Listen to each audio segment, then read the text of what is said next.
Good morning, folks. Sorry for being a little late, but I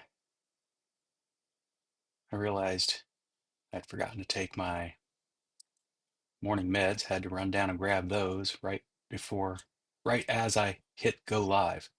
And so I could survive without them, but it's smarter if I don't. Ah, thank you. Thanks, Alexis. Liked with both accounts. You're awesome. Hurry up, damn it, says the wife. Hey, Jeff. Welcome, welcome.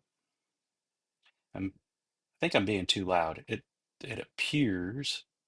Let's just drop that back. Here. All right, let's go with that. I'm in the yellow instead of the red now. That I think is the safe place to be.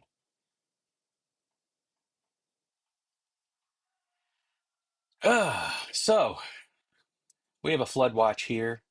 My shop floor is currently mud, and I still have more designing I can do here. Hey, Kevin. Hey, welcome to the madness.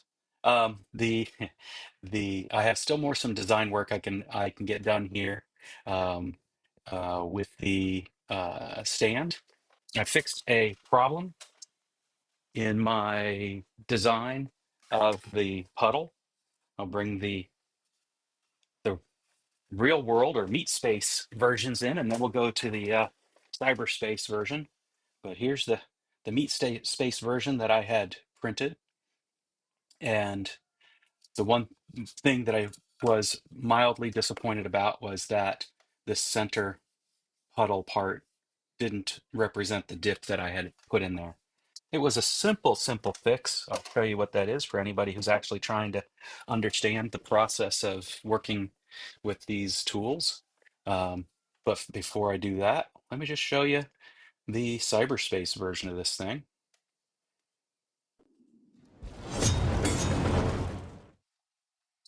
There we go. There we have it.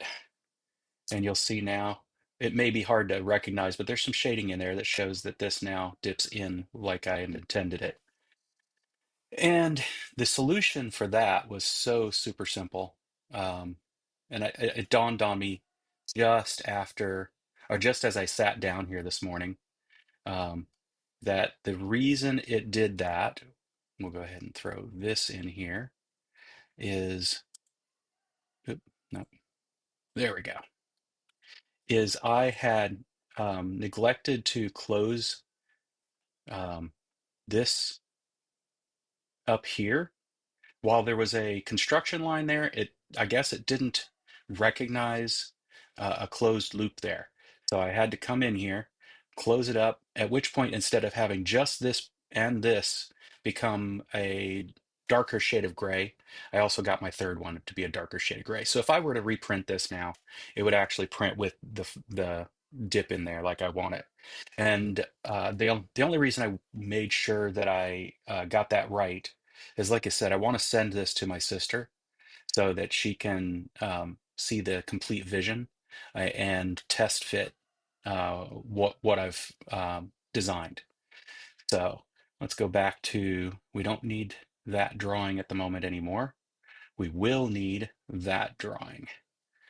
So let me bring the base back. Okay, well, I'm not even going to bring the base back because I'm going to show you the next thing to do on this, which is to model the square punched holes, the pin and holes that I will put into the base for placing the square pinions on the vines through to prevent them from twisting about, right? And then from the backside, I'll end up, making them a bit longer so that I can then, and uh, yeah, I will end up punching from the backside too, because my square punch is slightly tapered. And so while I will, I'll start um, I'll have to think about that for a minute. Yeah, I'll start the punch from the backside, and then I will punch it, knock out the plug from this side. And the reason for that is simply because I'd like to keep that taper from the bottom so that um, when I go ahead and rivet it in place, it'll swell into that taper and make it even more stable than if it weren't that small taper. Um, if it had been a round hole, it would be the same thing as doing a countersink. Of course, I am speaking out loud my plan of action, probably more for me than for you all, considering you guys are more masterful than I am at this stuff. But that's what my plan thus far. Um, the reason I'm not going to turn back on this is honestly, it'll be easier for me to just um, recognize um, which sketch that I'm working with, which, if I remember correctly, is this sketch. Yep. And that with that sketch, we'll go ahead and hit N for normalize. We will go ahead and put a square punched hole here and a square punched hole here. The orientation of that square punched hole really doesn't matter too much, except that it will, hey Rob, welcome to the party. It will impact, of course, the 3D printed version, because orientation matters for the 3D printed version. When it comes, it'll matter also when I actually forge it. But I can do some, little tweaks on the metal while it's hot that I can't do when I'm 3D printing. 3D printing, it's print it, look at it, oh crap, that's no good, throw it away, start all over, print again, modify, print again. That's one of the neat things about our hobby, right? Is we don't have to throw away things. We just adjust around um, what we're doing, unless of course we didn't measure twice, cut once. So. All right, so this part is pretty straightforward. We're going to go ahead and get a corner rectangle. There is a proper way. Let me see. I think I'm going to do center point rectangle, because that way I can say this is where I want the rectangle to be, and then, make it as big as I feel it needs to be. So we're going to come in here. We'll call it 7.5, because I think that's looking pretty good. 7.5, yay. We'll hit escape, Control Z. Come on, there we go. Control Shift Z. Nope, I forgot which machine I'm on. I'm on a Mac, not a PC. All right. So I think that's placed pretty well, but we're going to constrain it for sure by um, having another one here. So we'll do R again. That looks about right. Now I'm eyeballing it right now, but I'm not going to leave it at eyeballing it. I will get it perfect for balance purposes.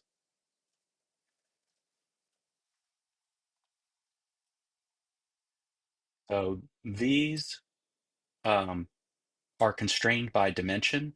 This is constrained just by putting it there, apparently. I may be wrong, because it does mention other constraints, but we're going to create a um, construction line. So we'll do an L, we'll do Q for construction. We will take it from this point to this point, and then this point to this point, and then I will actually Control Z, Win Z, same thing. I think I'm going to do it like this. We're going to do from this point, nope, let's try that again. L, there. We're going to just go straight across.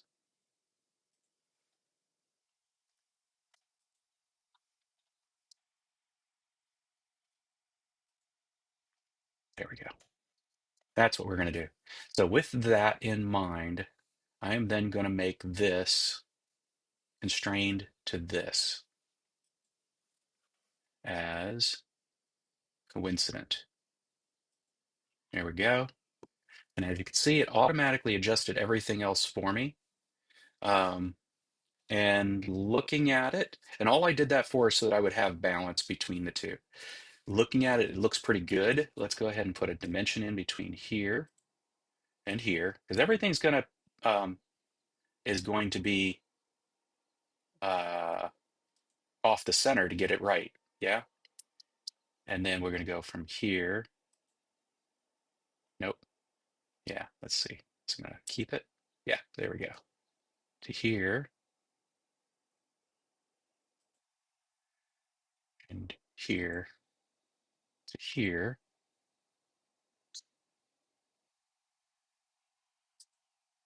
I'm going to make that 180. We will figure it out in a minute. We're going to make this 90. Oh, come on. 90. 90. Let's see if we can figure out why it doesn't like that. I think it's thinking it's over constrained.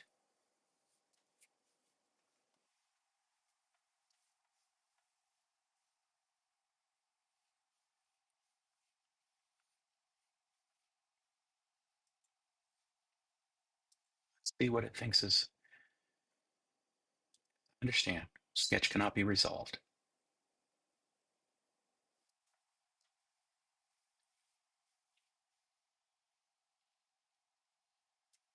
What part of this does it not like?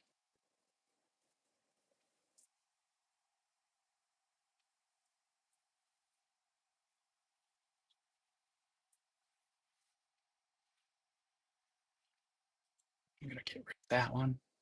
I think that's all it required.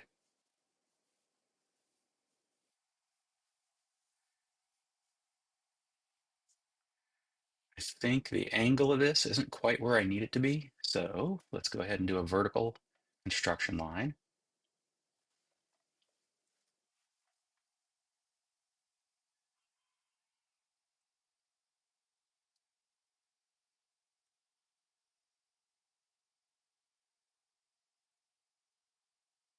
Come on. Give me a break.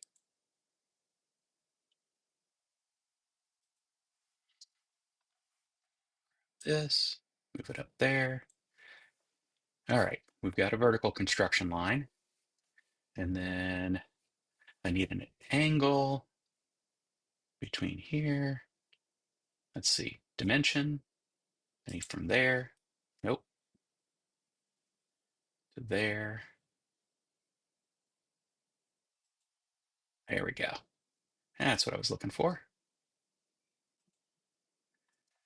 I'm going to try to make it 45. Let's see what happens. Don't like it. Let's make it 50.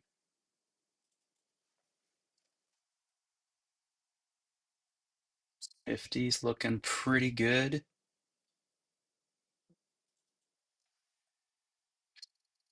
55 maybe? 55 is a little too far. So let's try 50. That looks pretty good. Okay.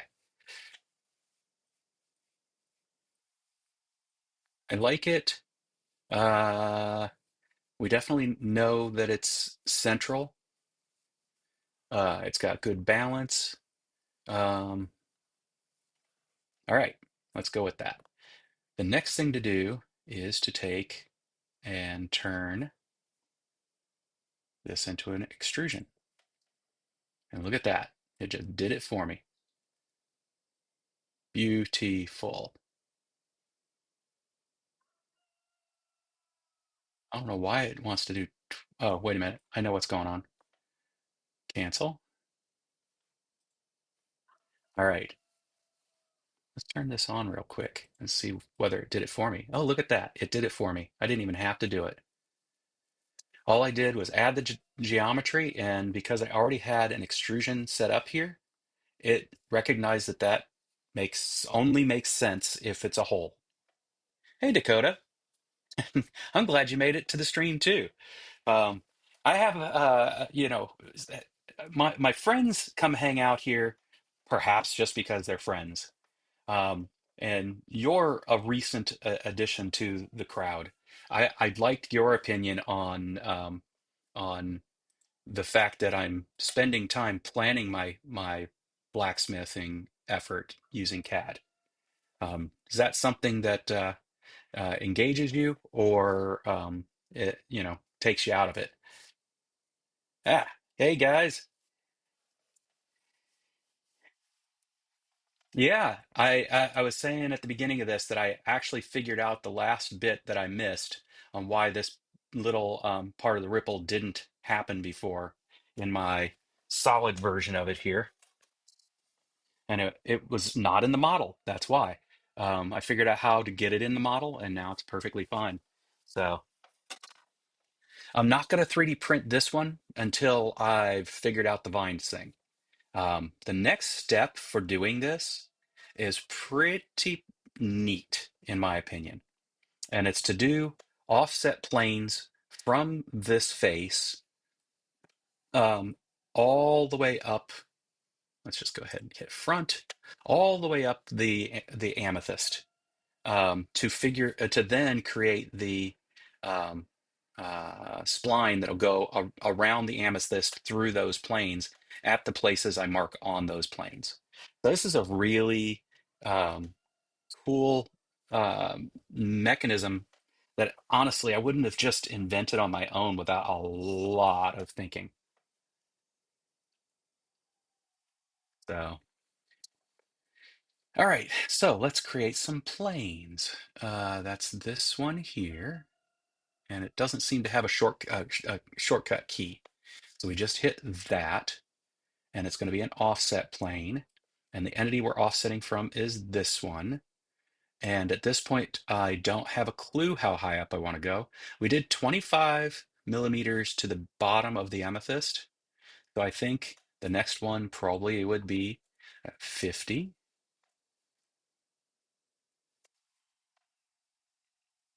Mm, Gotta think about that a minute.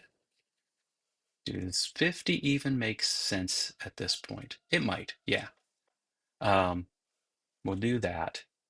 And I think I'll call it, uh, come on, there it is. Vine, uh, uh, Vine, uh,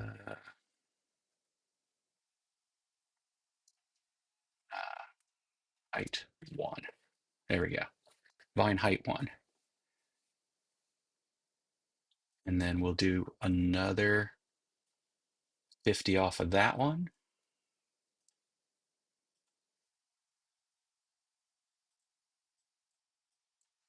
Vine height two,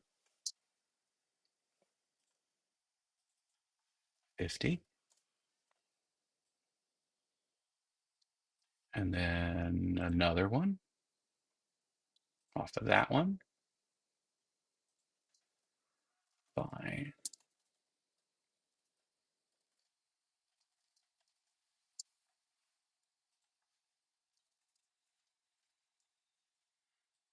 I think Garrett was trying to help me understand this last week, and it hadn't made sense to me, and it then suddenly clicked. And then we'll do another one off of this one.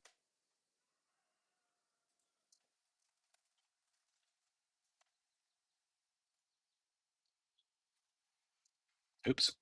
Let's take a look at that one again. Forgot to mark it 50. All right. So this is going to have an arc through here and then start wrapping around it at this level, I think.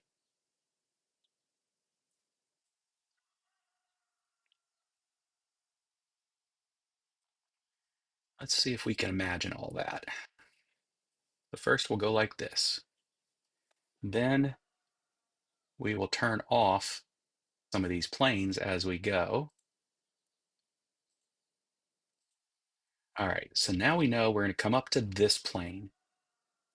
So I'm going to create a drawing. I have to think about how it's going to approach it. I think it's going to approach it at such an angle as to come through around this way. So I think by this point, I need to already be a chunk of the way. Maybe not. Maybe I come up a bit first and then across and around. Yeah, let's do that. We'll do a circle on this. First off, we have to have a sketch. Forgot about that. Shift sketch. And we're going to do it on this layer. And we are going to create a circle, center circle. Yeah, center point circle. And so I think we'll do it offset from that center line by just a little bit. Right about here, I think. And then I need to figure out one thing about this. It's going to start off, I'm trying to think what, I don't think I should start with a 1/2 inch round. Um, I think starting with 1/4 inch is too small. Um, that's uh, 4/8, so 3/8 inch stock probably.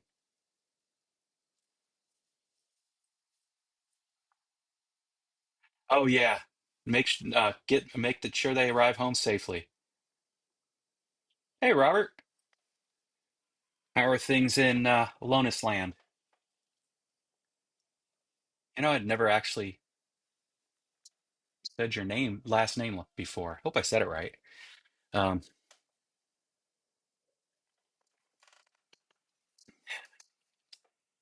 all right, we're going to put this here. We're going to dimension it, and 3/8. So this is fun. Watch this. This is really neat that it lets me do this. So now I know 3/8 inch is roughly uh, um, 9.5 millimeters. Here's what I'm realizing though, and that is that these square holes um, might be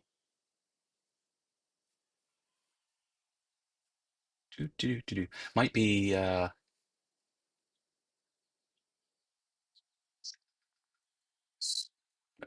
yeah, I think it actually will work. I'll find out in a minute.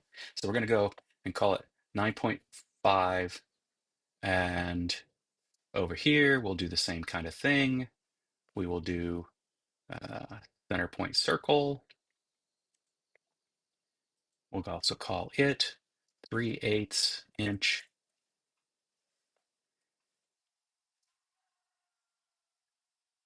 The cool thing about that, obviously, is I just specified it in the dimensionality of the material that I'm forging it with, right? And um,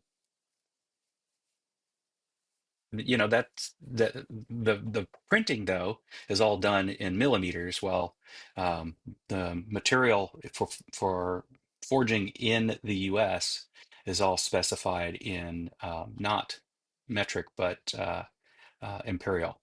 So the fact that I can mix the two in here and it automatically convert it for me into the metric is pretty darn cool. So, and I get to learn along the way that 3/8 is also 9.5 millimeters, basically, or close enough. All right, so that's that layer. And what we'll see here, I'll just show it to y'all, is that's where that went. That's a nice way up. I think that'll make for a good starting point, and then we'll start pulling it in and around from there. So flip to front. Now the problem is the dimensions are blue. What are blue dimensions going to mean to us? Um, we're going to find out in a minute. I think blue is the one we want, but I'm just going to make sure. We're going to go to a different one. We're going to go to this sketch real quick and make sure. Yeah, blue is what we want. That means um, it's been uh, given enough constraints to be able to call it good. Now, what that really means is that under the hood, it was all like, all right, wherever you put that dot for the center point, we'll live with it. You know, no problem for us. Um, Not that. The sketch is what I want. But I don't know where those are. You know, that's just an artistic eyeballing of it. Um, the only reason I bothered with this part of the dimension is because I need to know what material I'm going to work with. And this, I'm going to end up tapering all the way up. So, on the way up, I should say. Let's add one more part of the sketch. This one is, I need to make sure that I actually get this right as a part. We're going to deal with it in a minute. Um, let's go ahead and hit this. Actually, let me rename that. We're going to call it Vine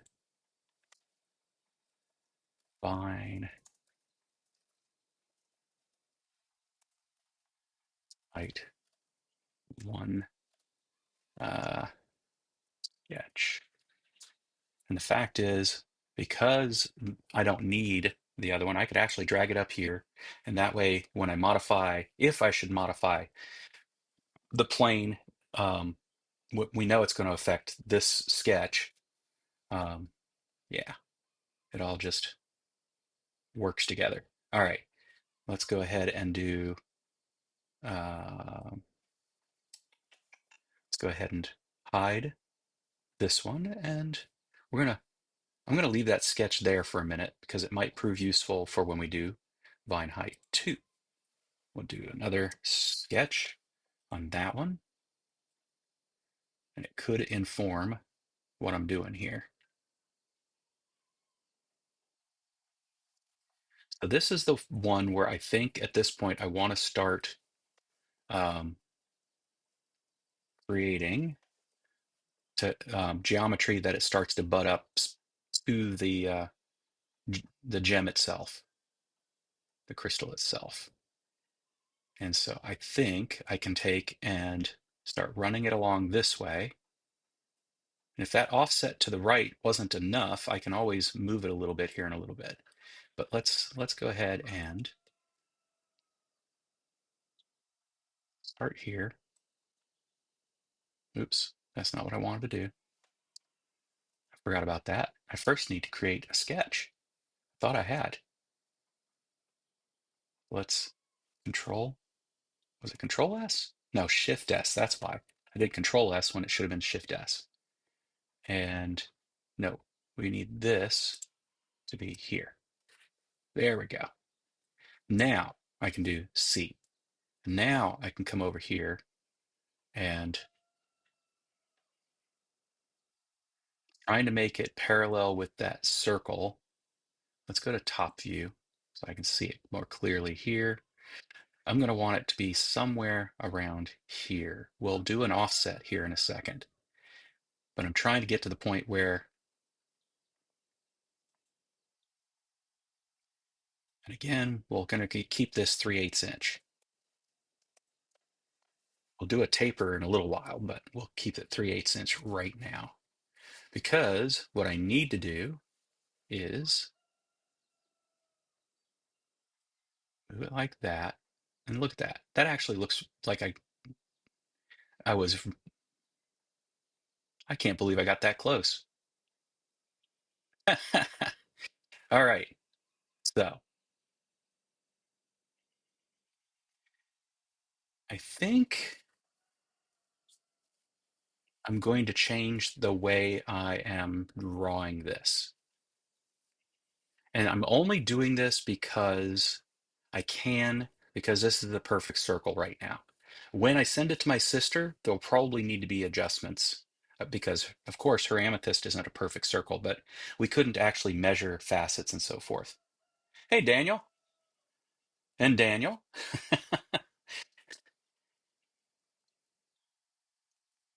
I'd already said hello to the first to Mr. Baca earlier, but it's fun to say it when I see both of you in the same place. Oh, never mind. Your other channel. I hadn't paid attention to that. I knew you were Debaka Maker, but I didn't realize that you had come on here because it just didn't ring a bell. Um, oh, that's funny. Thank you, Daniel. I appreciate that. Uh, you take care, Rob. I really appreciate you stopping in here and showing me some love, showing all of us some love. You have a great Sunday too. You're beside yourself. That's awesome.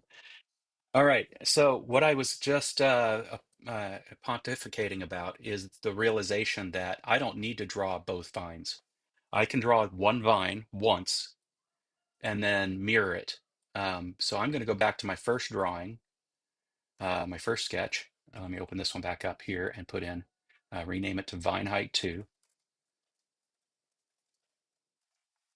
sketch, and save it and move it up to that plane. And we're going to come back to this one and we're going to go ahead and delete that because it's not needed. Um, because what I can do instead is create, we'll go here, let's go back to where I have that drawn, which is, uh, open this one up, just to make sure I'm not making it hard on myself. All right, so we've got this line running through center that helps us position the two punched holes. I can draw another line perpendicular to that. So let's do that real quick. We're going to hide the amethyst real quick to get it out of my way. We're going to go to top. We are going to make sure it's a construction line. And then we are going to grab this, go this way. It is being confused at the moment, but that's all right. Um, then we're going to take and we're going to constrain it to make it perpendicular to this line. Then we're going to grab this point here, and I'm just going to, nope, it didn't work. Well, it doesn't really matter. I've got a line that's perpendicular to this one. So anything I draw on one side, I can mirror onto the other side because I made sure we went through the center point here. So all in all, it's going to be much easier if I only worry about, oh, what did it not like about that constraint?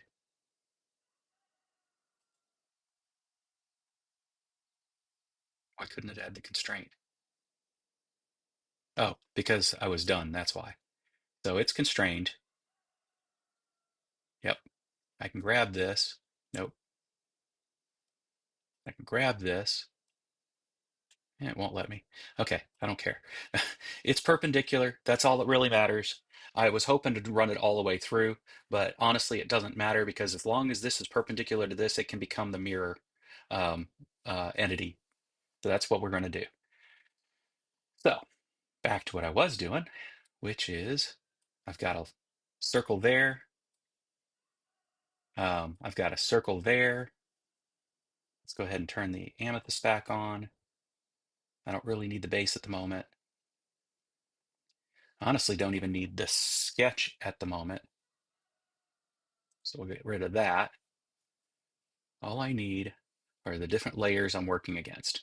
The fact that I got so close there just impresses me. It doesn't need to impress everybody else, but impressed me. Let's go ahead and turn on the next one we're going to draw on. And we're going to, the thing is, while that does is positioned all right there. It's not great because I need it to start coming around here for wrapping it. So I may end up having to redraw that in a minute, but we're going to just work with it as if this is where I need to be next. So sketch, sketch plane,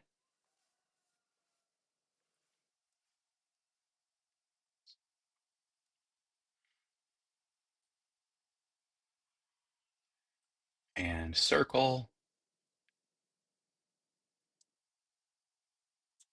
and 3/8 inch, and we'll call that one done at the moment.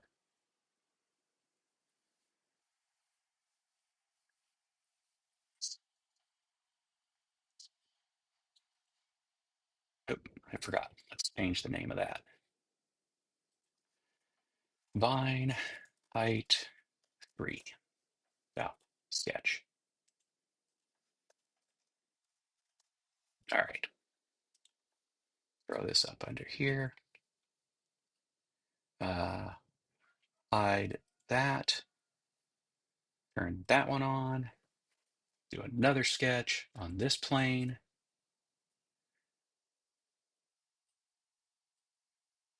All right.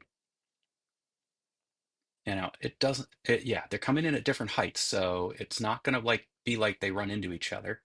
And this one, I think I can safely put this far around. And basically that means it'll be wrapped, around 3/4 from one side and 3/4 from the other side. And that should just trap it. So let's do another circle from there. And then 3/8 inch. Nope. Let's try that again. Home row, Mr. Pines. I will never forget my typing teacher's uh, voice every time that happens. And again, I can't believe how close I've gotten. It's like almost perfect. When I say almost perfect, what I really mean is it's not, this looks like it's just on the inside there. So I wonder if there's a neat way to tell it to be offset from the surface of this geometry, of this 3D object. So anyway, we'll come back to that. And that should get me where I need to be in all of those. This will be neat if this works like I expect it will. All right. I don't need the, oh, that's right. And finally, give it the name Vine Home Row Height for Sketch. All right. Now that we've got those, I don't need the planes. What I need now is uh, the 3D Fit Spline tool. And I remember seeing that somewhere. 3D, there it is. Fit Spline.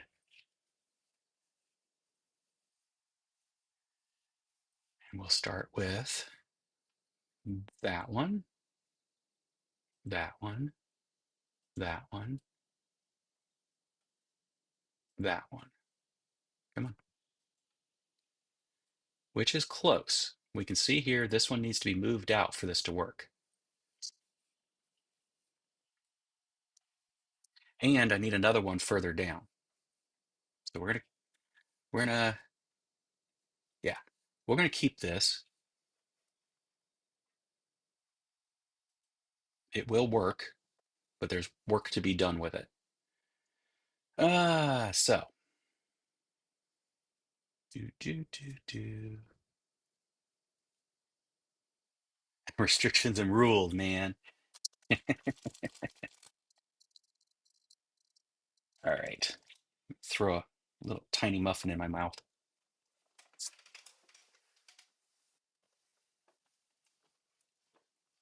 There we go. That's one place I do need to add one more circle.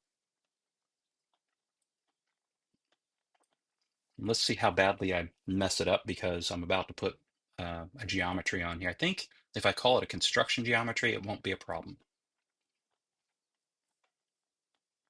We'll go top. We'll do another center circle. We'll call it construction geometry. And let's see if I was right that it's, yep, it'll work.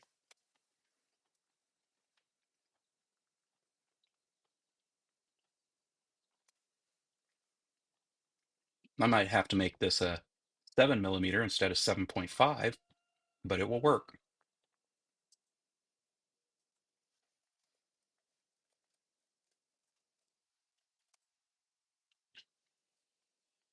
All right.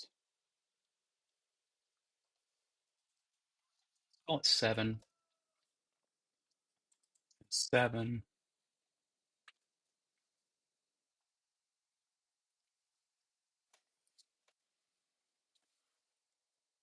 I'm curious right now. So let's do this. 1/4 inch. How close is that to 7? Hey, look at that. We'll actually make it 1/4 inch. Not that I think I'm going to be that good at punching, at uh, being that exact on this stuff, but I think 1/4 inch amount of steel should be strong enough. And we know it's within the dimensionality I need. All right.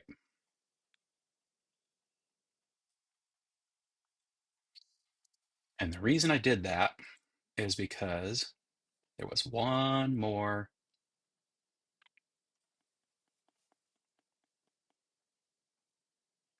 Turn back on all these sketch. Turn back. Let's see. I need to turn on one more sketch. There it is. I need to edit this. I need to add one more element, and that's where I'm starting. I probably didn't even need, because I had the square and I did a center square rather than a corner square. We're going to put this.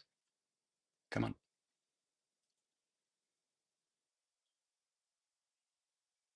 Reorder items. There we go. That's what I needed. Move that up, up, up, up. There we go. Well, now that looks pretty cool. I need to turn on one sketch here. Which one is it? Height 2 sketch. That needs to, nope, turn back on. Hit enter. Height 2 sketch. We now know this needs to be adjusted outward to make that work. So let's edit it. Let's grab this like that. Now does that adjust my spline? Look at that. The spline is all on the outside. But it needs to come out a little more, maybe even over a little bit. So let's do that. This is such a neat. Come on, move side to side, damn it. It won't go side to side.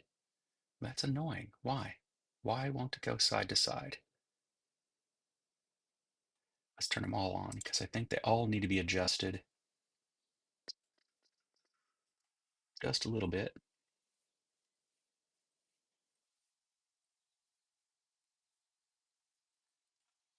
Almost feels like I need to have another layer in between to get some of this right. Yeah, because it's going where I want it to. It really is. But this one feels like it needs to come out a little bit just to be prettier, right? That sharp turn there just isn't right. Um, and similarly, while this is definitely showing that it did it, that's giving me the curve that I want. This right here in the mid at the midpoint really could come out a little bit. So I'm going to put in a couple more layers. Let's go ahead and figure out which ones. So I need one here, between here and here and here. All right, go ahead and get to the front view, tilt a little, and I'm not editing anything at the moment. So we're going to do another offset plane from here. And yes, 25 millimeters. We'll call this vine height. Which one is this? 2.5. That way we know what we're dealing with. Come on, like that. Move it up to 2.5. Cool. And then we will do another one offset from here. Vine height 3.5.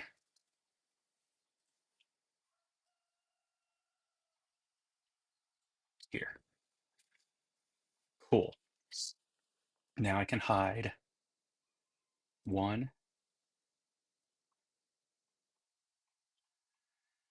I need the sketch from one. No, I need the sketch from two, sort of. Fine, height 2.5, height 3.5. All right, let's start with 2.5. So we're going to turn off 3.5 for a minute.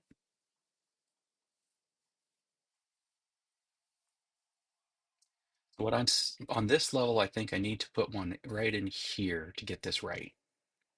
So Shift S, this plane, circle,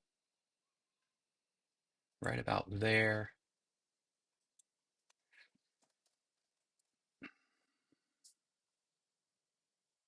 Zoom in. In the long run, this probably needs to get bumped right up against it because that's where the first one I think is going to need to touch it. But that's all right. And then vine height. This was 2.5 sketch. All that one done. Move this up. Vine height 2 sketch no longer needed. And then do this one,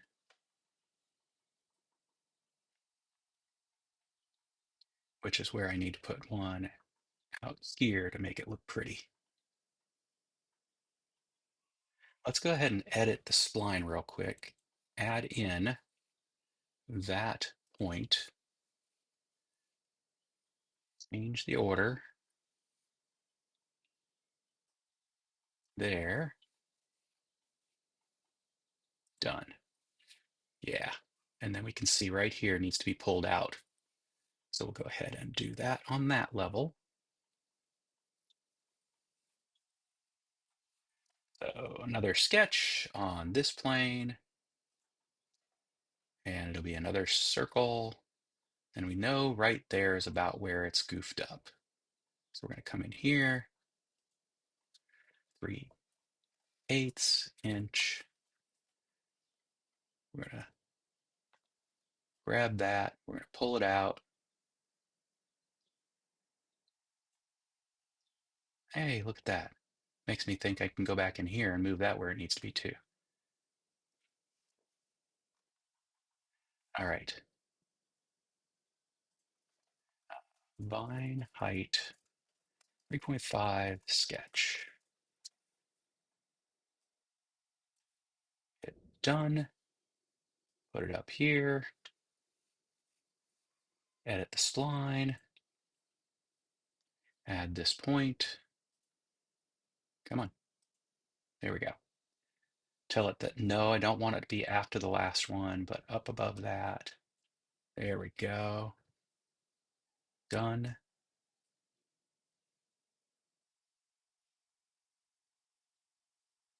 That looks about where everything needs to be. I think the only thing that needs to be changed is I need to edit this drawing, which I think is vine height 4.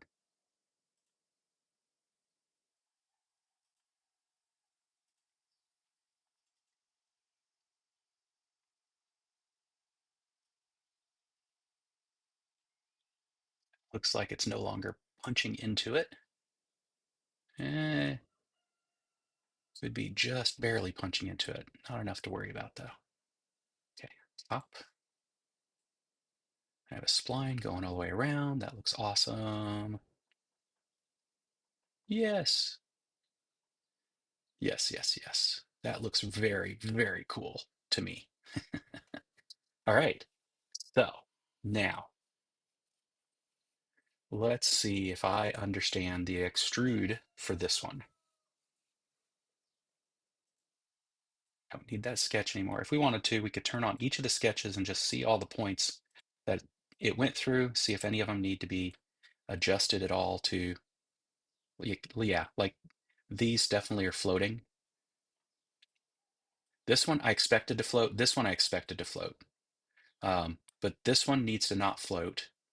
And I'm starting to think I need to pull this one in too, or else it could be not supported the way it needs to be. So let's see about doing something about that's one, that's two.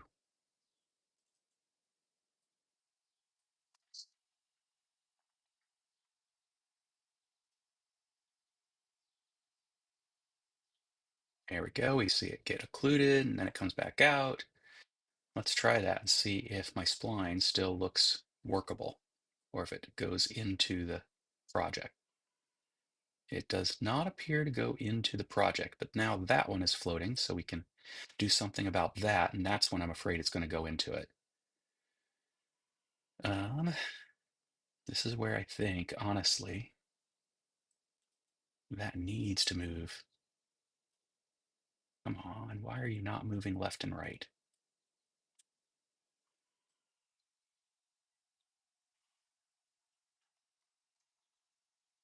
I bet there's constraint on it I don't want. Yes, there is. There's that constraint. How do I remove that constraint? I need to remove that constraint. Delete. There we go. Now I can move it where I want it to be, which is over here like so. Look at that.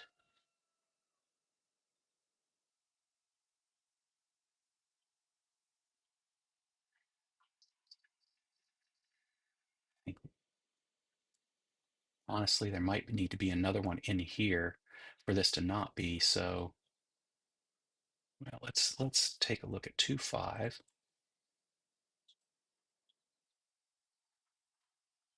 think if we put 2.5 right there, we might get, yes, a more graceful bend. Yes. Yes.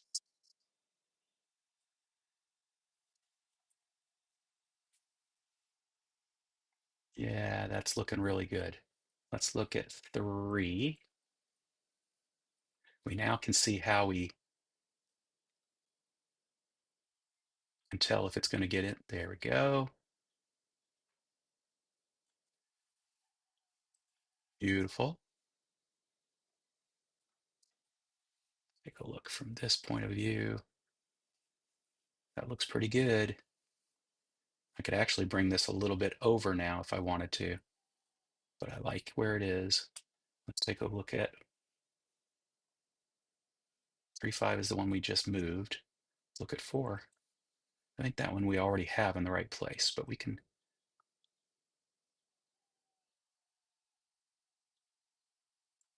I don't like the, there we go.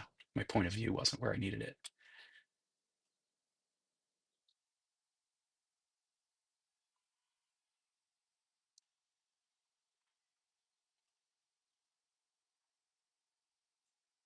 All right, and we get rid of that because that doesn't matter. There's, there are times where things get to be overly constrained. Go to the front view. We look at the vine going all the way around. That looks really good. Let's see if we can make that all work. The one thing I'm realizing is that by the time I get up here, I'd like it to be a smaller taper. So we can approximate that by changing this from 3/8 all the way up to 1/8 inch, and then we can move it in. Honestly, I would probably end up doing a little tendril out with a curl, but let's just leave it there. Uh, all of this will get adjusted, ever so slightly in the real world implementation. Let's call this one. Um, what do we call this? This is 0.95. Let's make this one. Actually, do this first. This sketch that ended up being that 3 millimeters. Okay,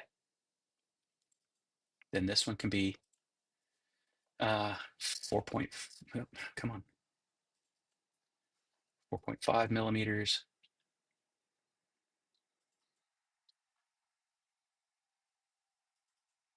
Make that 3 millimeters.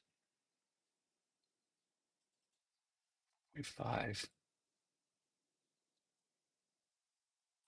Oops.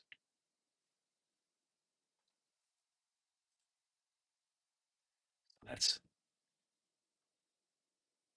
0.5. This one would be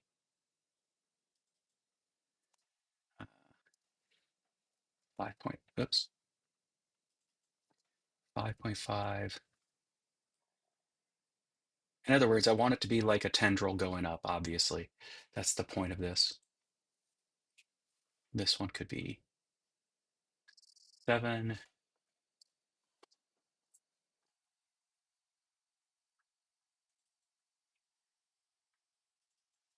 8.5.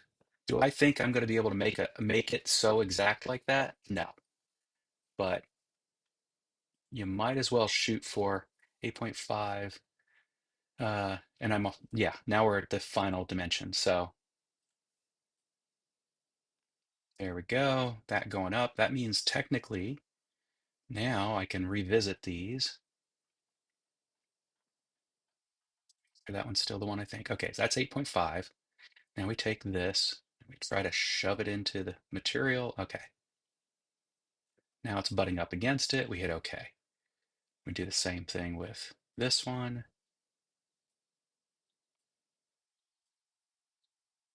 Have to pull it back this way to make it work. Yep, good. And we do it with this one.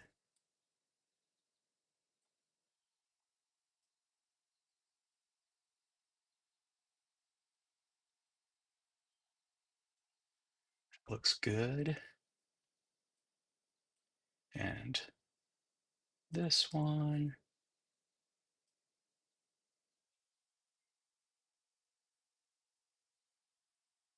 There it is. It is such a minor change in the color blue for my eye that it is a challenge to see when I'm actually crossing into the uh, amethyst model, but I think I'm doing all right.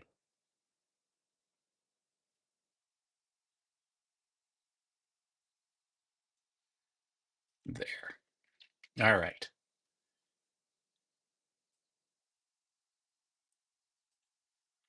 Take a look again. The only one I don't like right now is this one. May have to move it a little bit. Yeah. Let's make sure I'm getting the right one.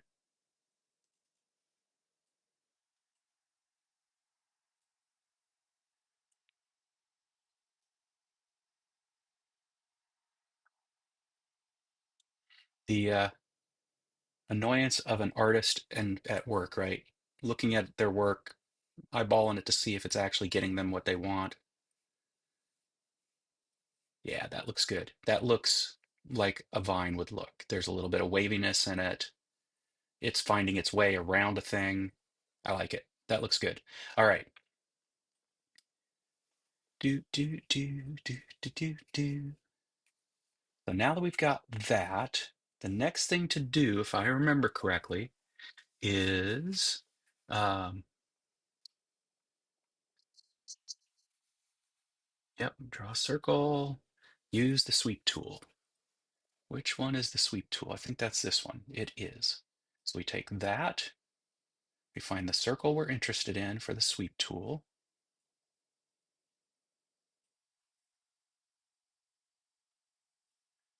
Cancel that. So it may not want to. There we go. Sweep. It does not want to use a geometry that is not considered. All right, here's the concern I have doing this, but we're going to find out right now. Remember I said I created it as a reference geometry because I was afraid it was going to punch a hole. So I have to figure out, there's probably something I'm going to have to do. Let's go to, I may have to put it on a different, yeah, that's probably what I'm going to have to do. I'm probably going to have to draw it on a different sketch, and that's fine. So first things first, we'll come in here. I'm going to make sure I'm right about that. If I select that and turn it into that and hit OK, yes, that's what I thought would happen. So let's go do this. We're going to do, let's get it off of there. And we'll just do another sketch on top of that surface. We will put the sketch on the face. Sketch plane will be this face. And the sketch will be a circle from right there again. And the dimension will be 3/8 inch. There we go. And we're going to grab this and get rid of it. Nope, control Win Z. We're going to get rid of this one. There we go. We want it to be, there were two places where coincidences were occurring. The first coincidence was at the middle, which is what I wanted. The second was it was snapping to the point, the corner of the hole. And if we get really close, we'll see we get just enough clearance here that I can turn a 3/8 inch round bar into a, what do we determine this was? A 1/4 inch pinion for uh, uh, a square pinion, sorry, 1/4 inch square pinion for um, affixing it to the base. So there we go. Now I can take and select that, and we'll call this, let's go ahead and do this real quick. Vine, sweep, um, ref, sketch. We'll go ahead and grab that, and then we will do sweep, and we'll do sweep path. Nope, come on, that, thank you. Sweep path. We will figure out, we want a solid, we know that.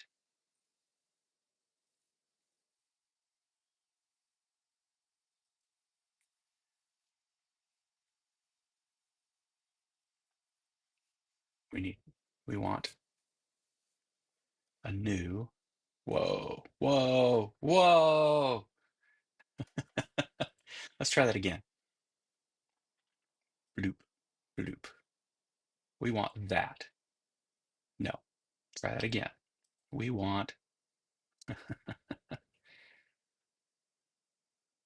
boy, it is really not happy.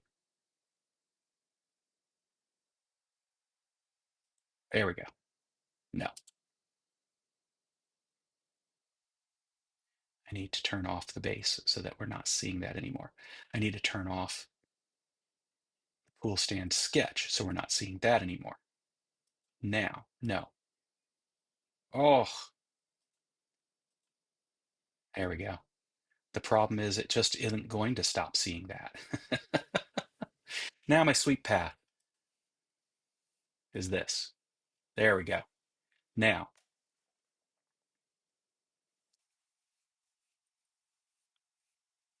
I need to see how it's doing it. It is doing it the right way. Cool. As we can see, it's going into the amethyst because it's not, I haven't got it doing any tapering yet. Let me see if I can figure out how. Lock profile faces, keep profile orientation. Uh, let's faces to lock. That one, that one, that one. I hope this is working. That would be awesome if it did. Is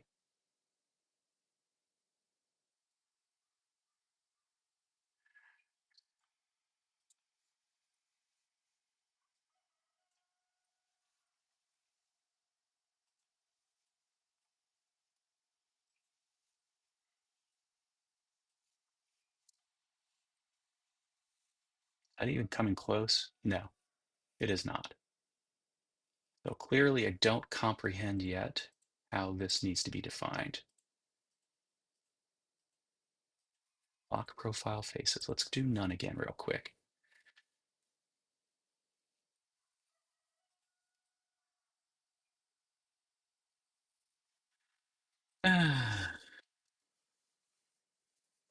Taper the vine. If you want the vine to taper as it ascends, adjust the profile diameter to use the sweeps taper option. That's what I'm trying to do. So it says,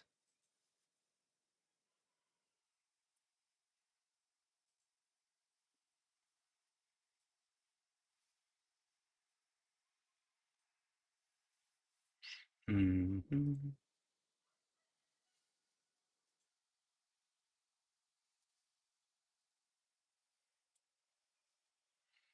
I wonder, yeah, let me check something real quick here. I wonder if I go back up in here and I add that and that and that and that, that, and that, if it knows how to do anything about it. Does not seem to. We need it to be new.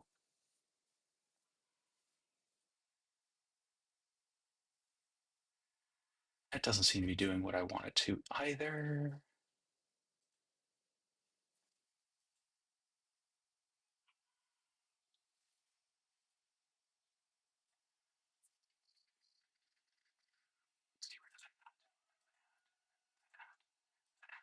That, and that. And instead, faces to lock.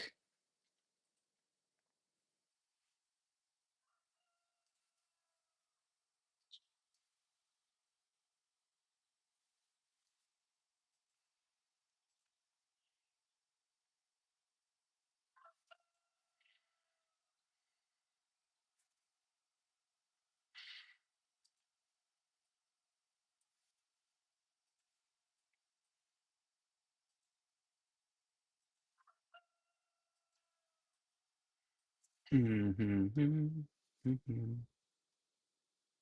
didn't do it.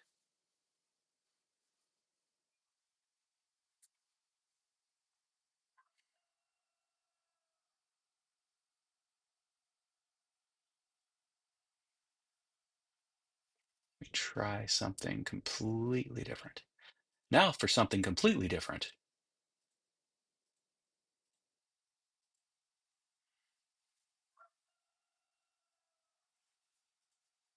What happens if I just add that? It doesn't complain. It doesn't make it any better either.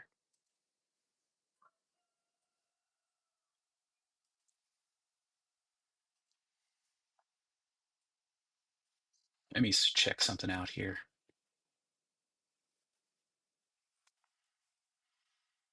On shape, tapered, sweep.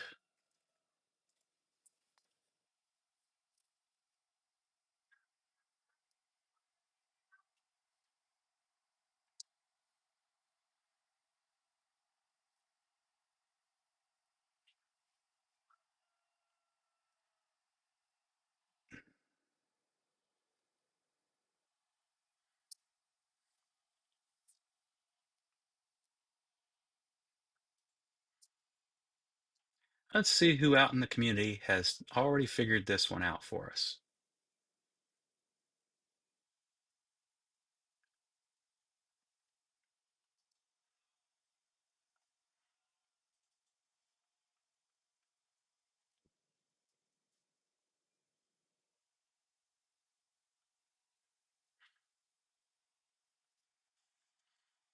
Don't like that one.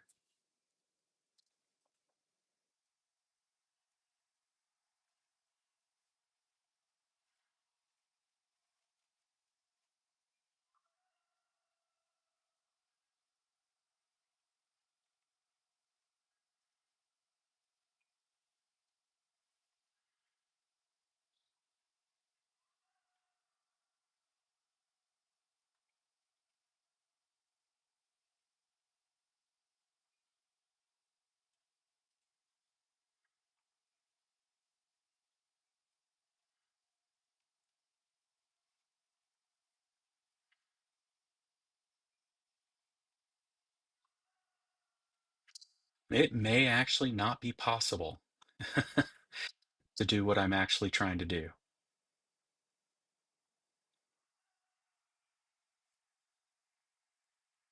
Sweep does not have guide curves. Loft, however, does have guide curves and may be used. Wait a minute. Am I using sweep or am I yeah, I am using sweep. Let's try this real quick. Cancel this. That's revolve. That's sweep. That's loft. Maybe it's loft that I need. End profile condition. Path. Okay, there we go. And path.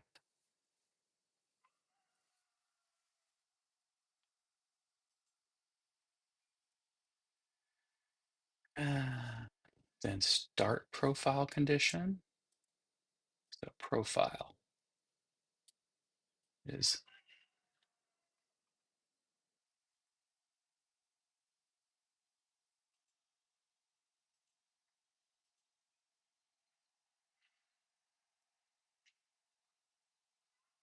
first things first. Let's get rid of this base. Let's get rid of the amethyst. Let's understand why it doesn't like this.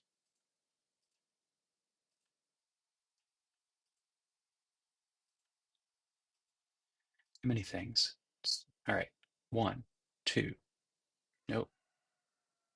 It really just doesn't like that. So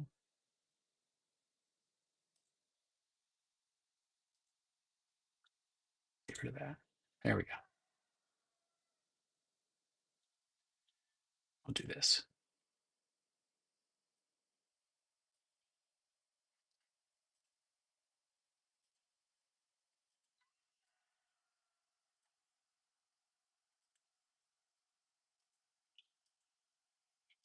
There we go. Nope. Try it again. Oh my gosh. The circle. Thank you. That is what I needed. There is a part missing here. Let's see if we can figure it out. It's probably an ordering thing too we can do. Nope. Try that again. Nope.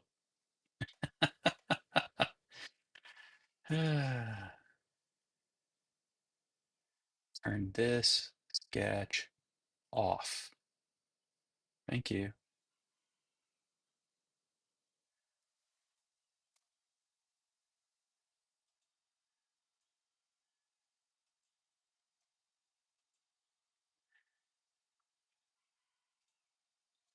Nope.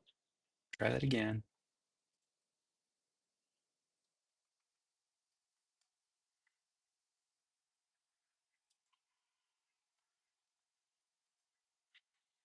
Change that and move that up. It really just doesn't like.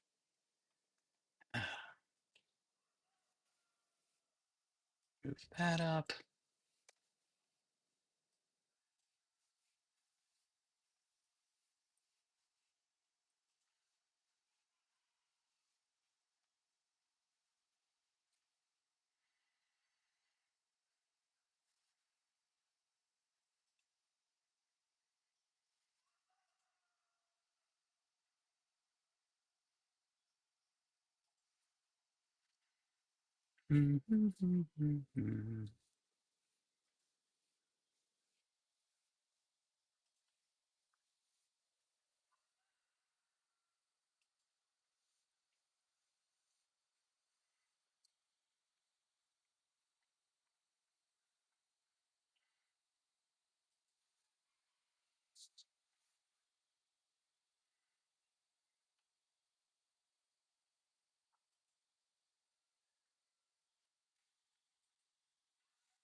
I'm going to clear all. We're going to try this one more time. I do not like, I'm actually, I have a feeling I know what I'm going to have to do. I'm not happy about it. Let's let's do this. Cancel this. I'm going to go to the sketch. I'm going to turn these.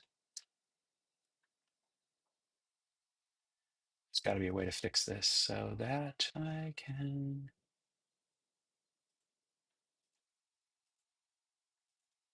like that for now. Come back to it in a minute. Same here.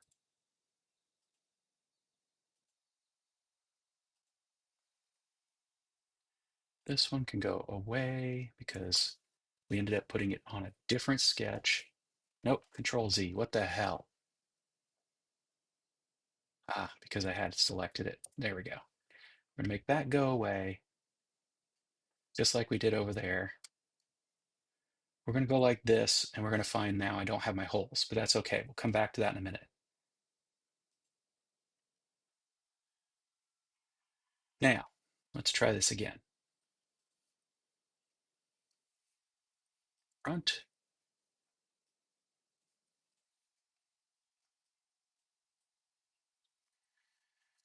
Let's try a loft again. And now,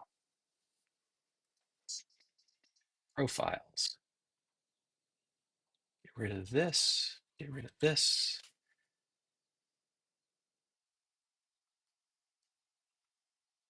Now, I think it'll be considered correct geometry. Nope, come on. Oh, that's right. I wanted to get rid of that sketch. There we go. Oof, boy, that was a pain.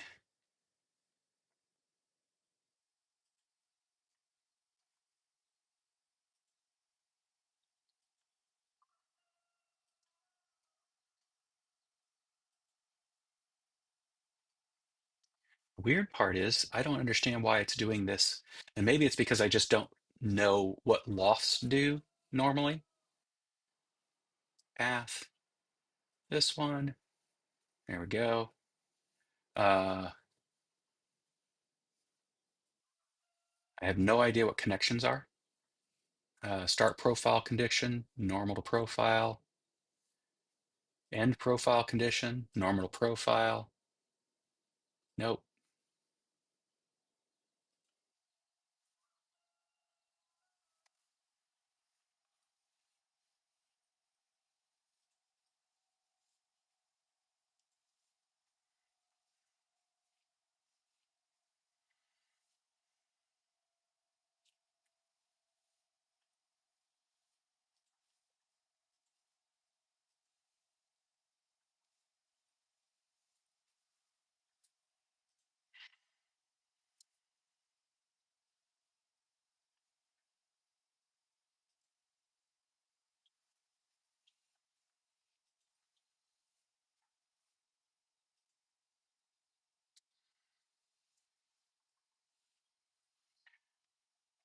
Hey, Michael.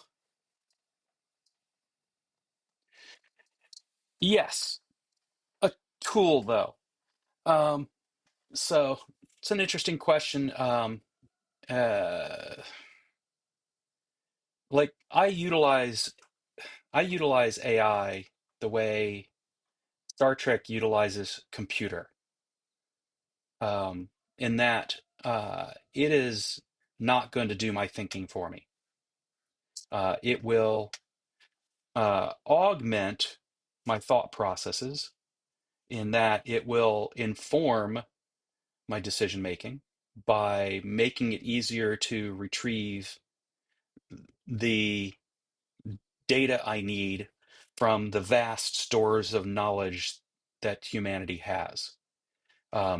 Its retrieval time is far superior than my retrieval time, right?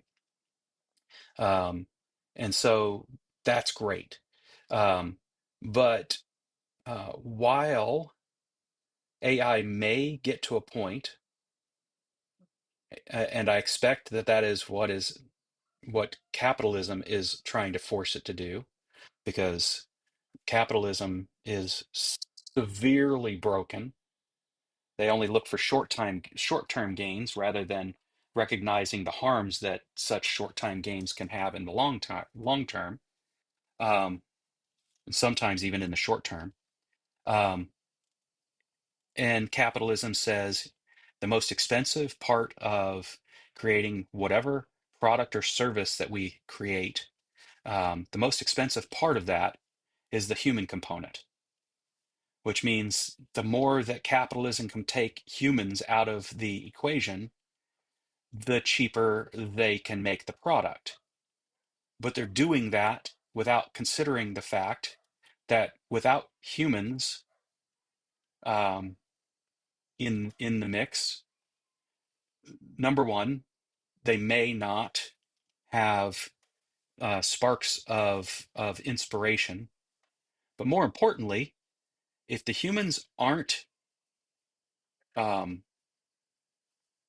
in the workforce, how the hell does capitalism think it's going to survive um, without humans being able to earn money to spend on whatever crap they want to convince us we absolutely have to have to, be fully realized? Um, and sadly, because everything stems back to Reagan, uh, where the goal was to, um,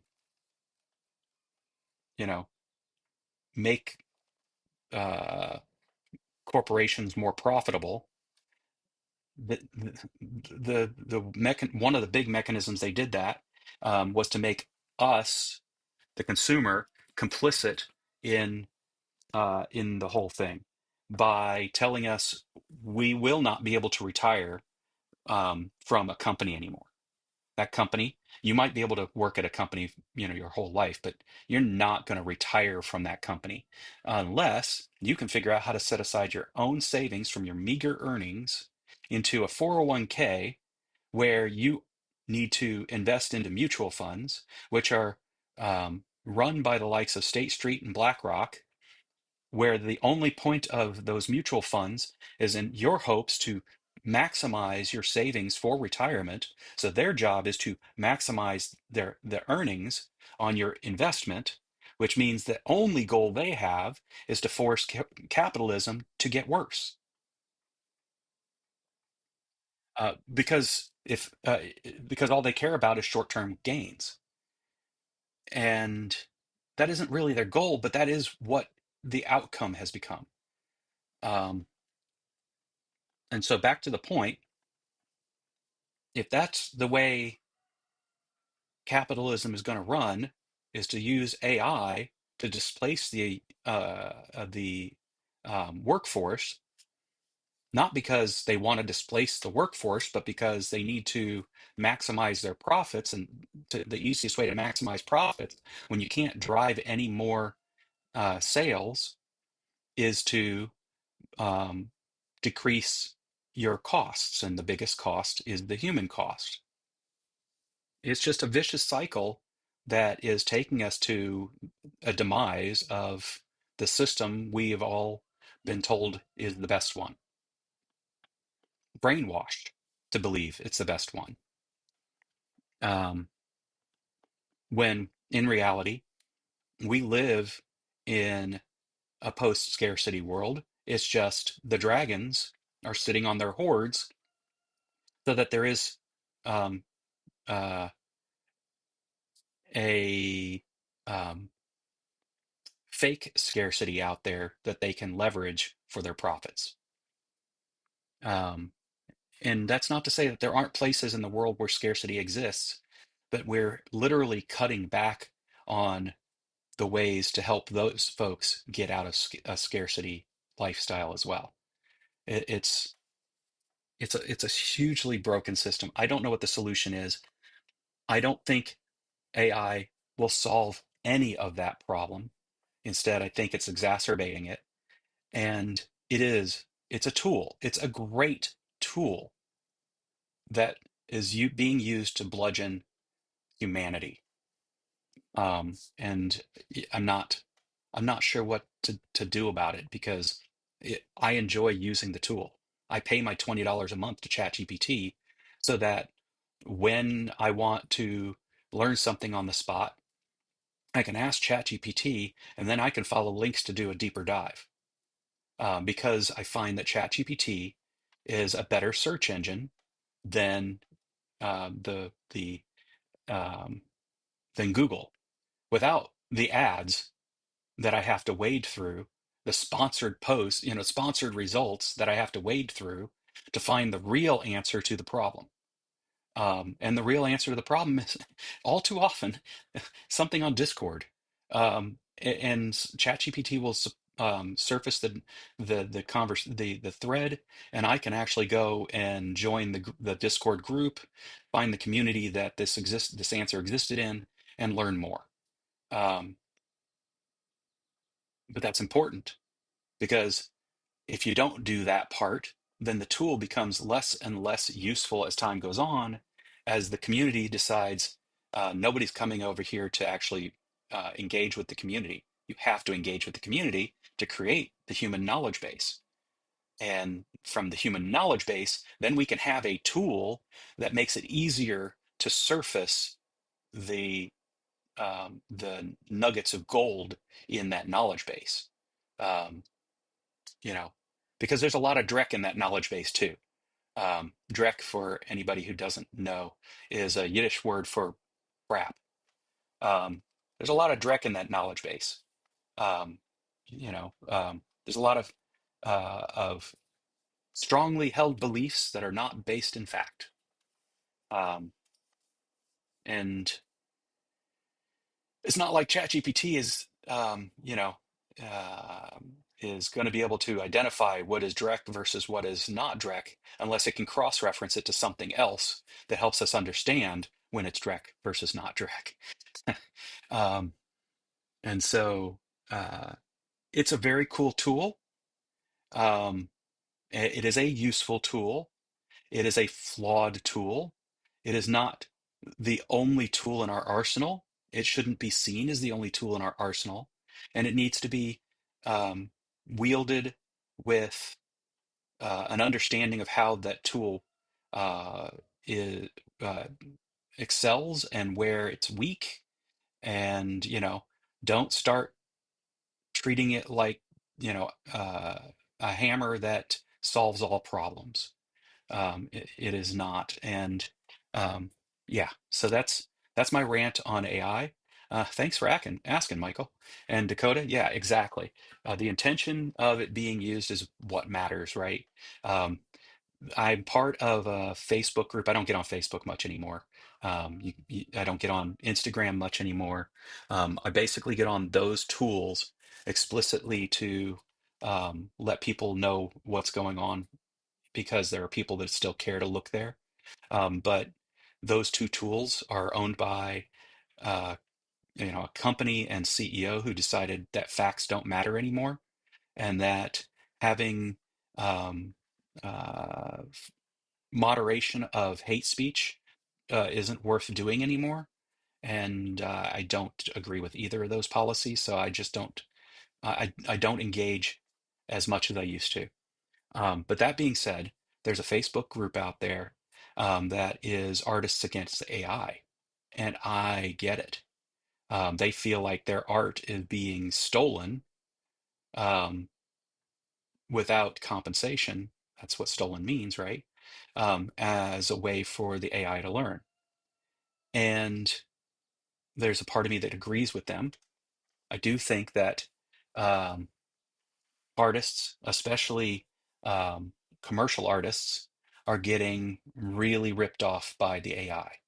On the other hand, I feel like AI learns in the exact same way as humans do, and people don't want to hear me say that.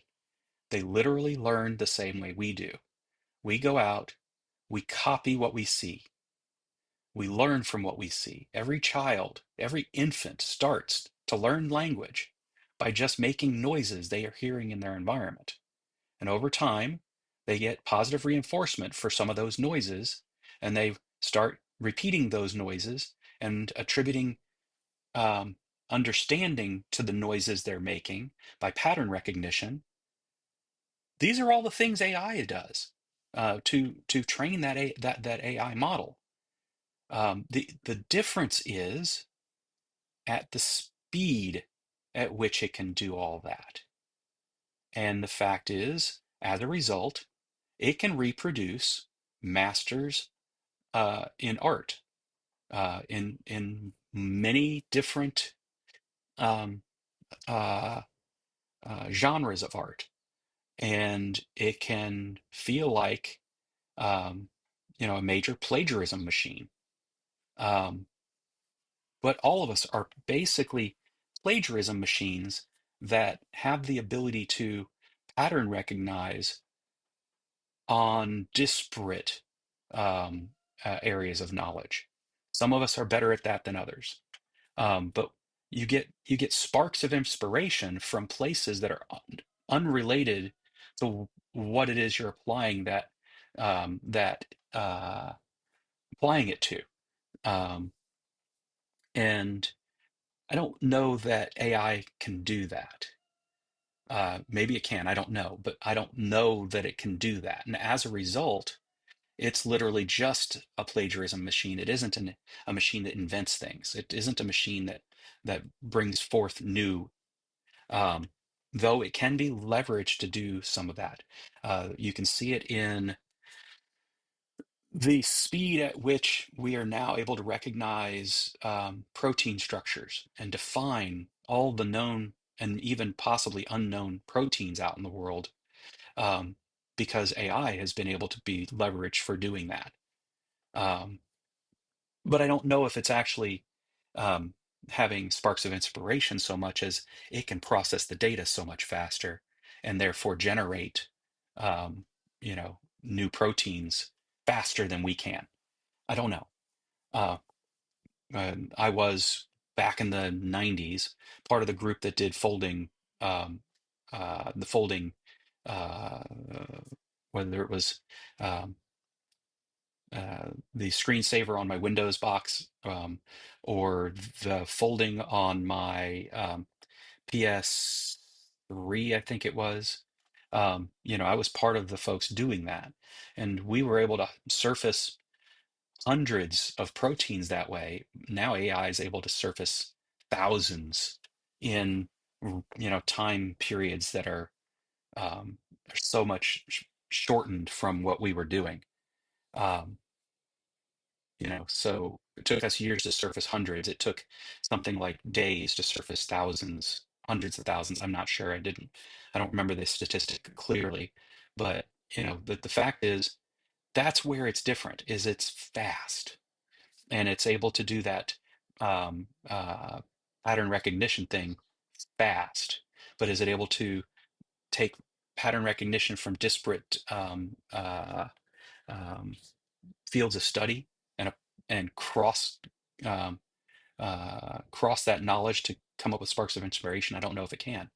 And um, do we want it to? I don't know if we do.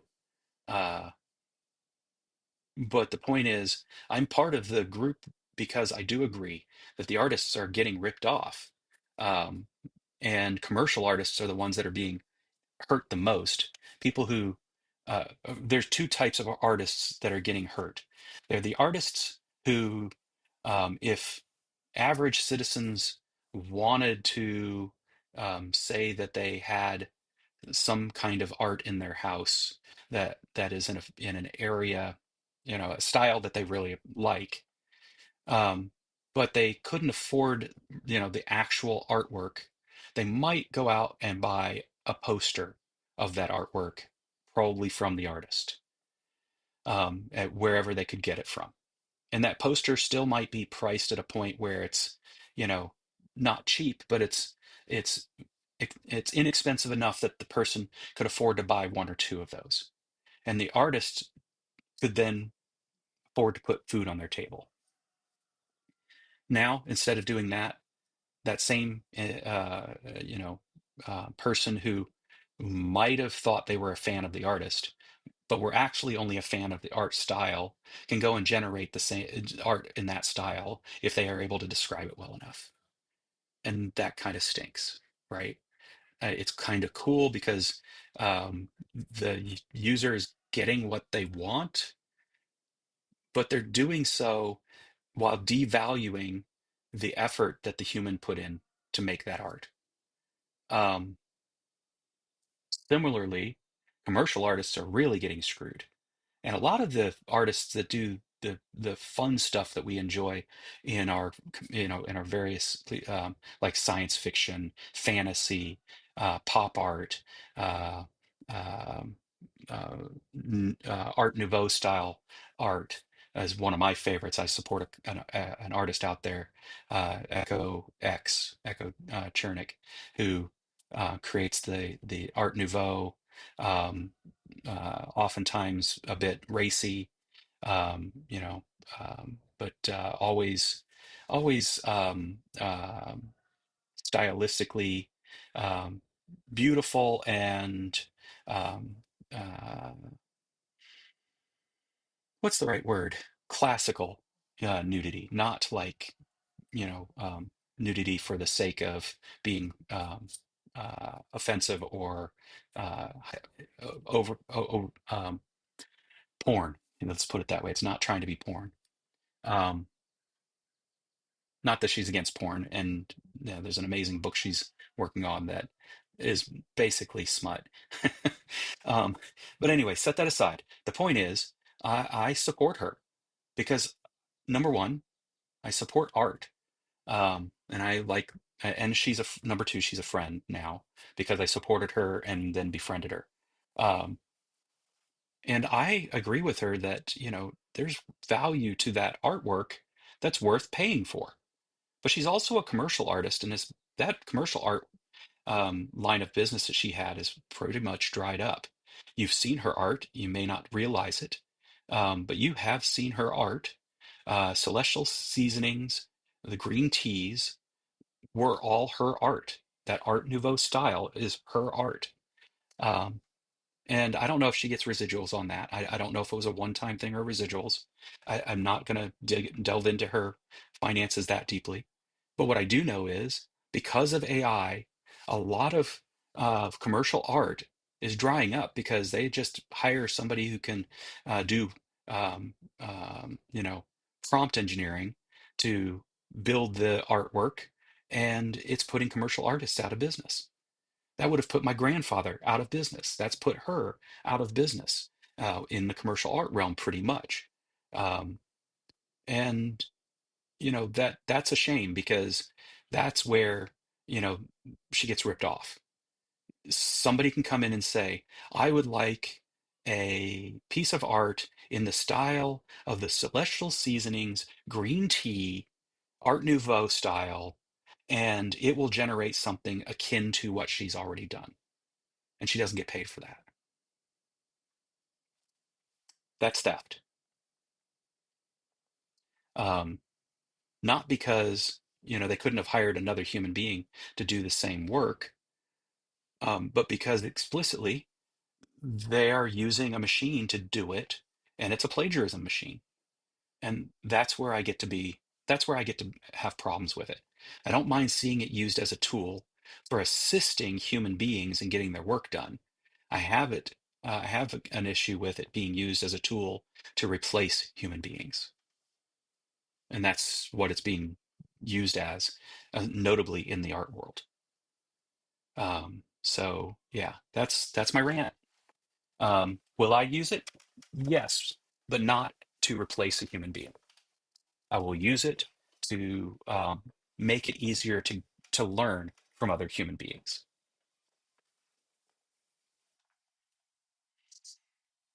All right, so there's something about the loft tool that I don't understand, and I think they even show it to us here, where it actually, you know, um, curves in before it then, continues on. Much of what it's doing here is exactly what I want, um, but that part of it is not. And now I have to figure out, is there a way to um, get it to work the way I want it to? What I find really interesting is it literally is doing what I wanted everywhere else, and it's fitting extra circles in there to make it work. Um, what happens when I play with any of these things? Let's see. Oh, yeah, no, don't do that. Let's try going smaller instead, zero 0.5. Okay, that didn't do any good for me.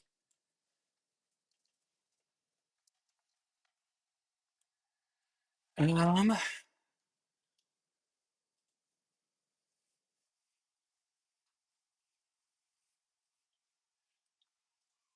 let's get rid of all this and see what happens.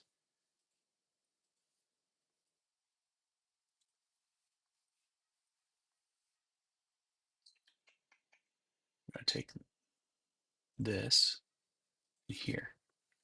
Nope.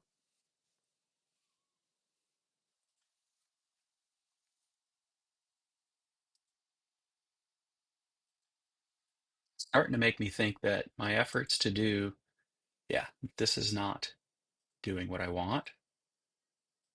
So guides isn't it. Path may or may not be it. We're going to play with this just a little bit more. We're going to come up here. I'm going to put this one in here again. I think no matter what I'm seeing is it's basically going to, and I don't like it. I didn't like it. That's nifty.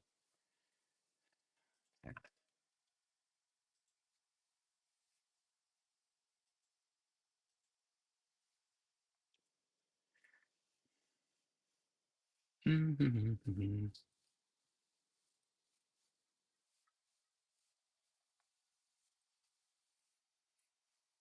think a loft is just not the right answer. I'm going to try figuring this out again. It's called sweep with guide curve. What you're wanting is perfectly valid thing to want, yet it's not available. It's called sweep with guide curves and enabling the sweep profile to change dimensionally, but not in nature along the path. At present, on-shape sweep is really no more than extrude or a succession of extrudes along a path, which, unlike the extrude case, does not have to be straight and normal to the sketch. Let's try something real quick here, just because it could be. Let's get rid of. Let's first do this. Cancel this. First things first, I don't need these things in my view. Next thing, I don't need this in my view. All right, now let's do this. We're going to try to take this face and we're going to try to do this sweep path. Yeah, that's what I thought. It's going all the way up that way. It makes me wonder if I need. What is this? Profile, keep profile orientation, lock profile faces, lock profile direction.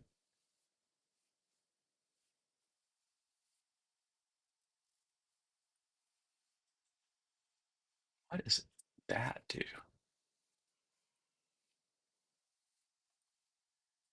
Okay, first things first. Get this back here so I can see it again. There we go. New.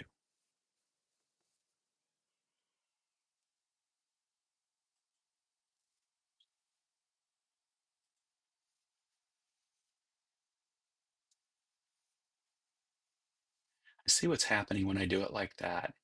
And what is basically happening is all I need to do is give it one face and um, the area that it's going to sweep around, and it will just build it like that.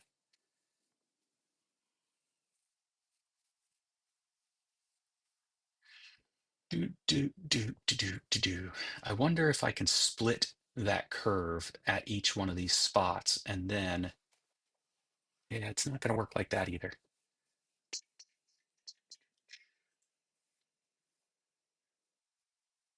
Edges and sketch curves to sweep. Let's try this one. Nope. If I remember that, yeah, that just turns it into a tube. That's not it. Hmm. It may not be possible with this tool.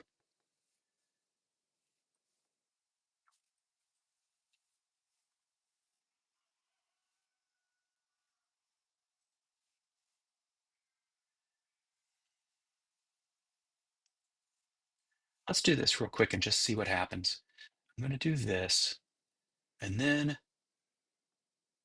I'm going to take this, and I'm going to see if there's a way to,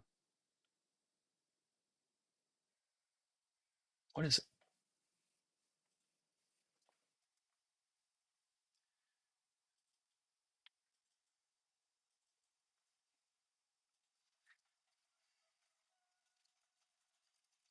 Way to cause the swept uh,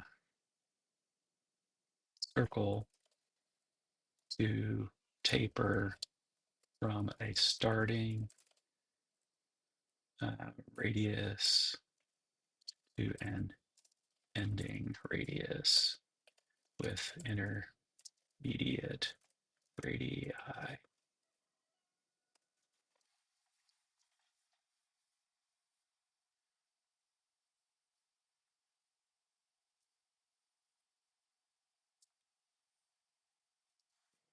Tapered vine with intermediate radii using this approach. This method, so lofted vine method creates multiple planes across the path, which I've done. So they're suggesting do the loft method. On each plane, represent a circle of the vine's diameter at that point. Yep. Use the loft tool. Choose the circles in sequence from base to top. Ensure match tangency or smooth transition. All right, so we're going to try this. And by the way, I just used ChatGPT for that.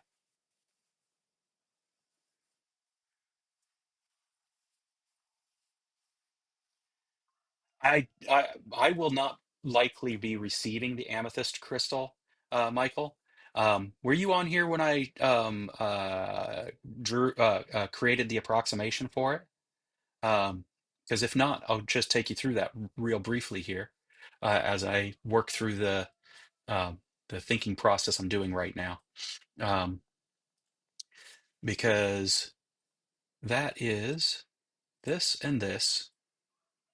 Um, I basically used a few photos my sister sent. She is in Arizona, and I'm not going to have her ship the crystal to me unless it's the only way to pull this off. But you'll see it is n- not going to be round, obviously, but it's close enough to round that that was the way I approximated it. There's one photo. Here's another photo where she's got her thumb where she measured the circumference of it. And here's another photo where she measured the circumference where her thumb is there. And then, um, you know, I don't, she sent me just a closer view of it all. And so I um, took that photo. We'll go ahead here and we will go to Amethyst Sketch.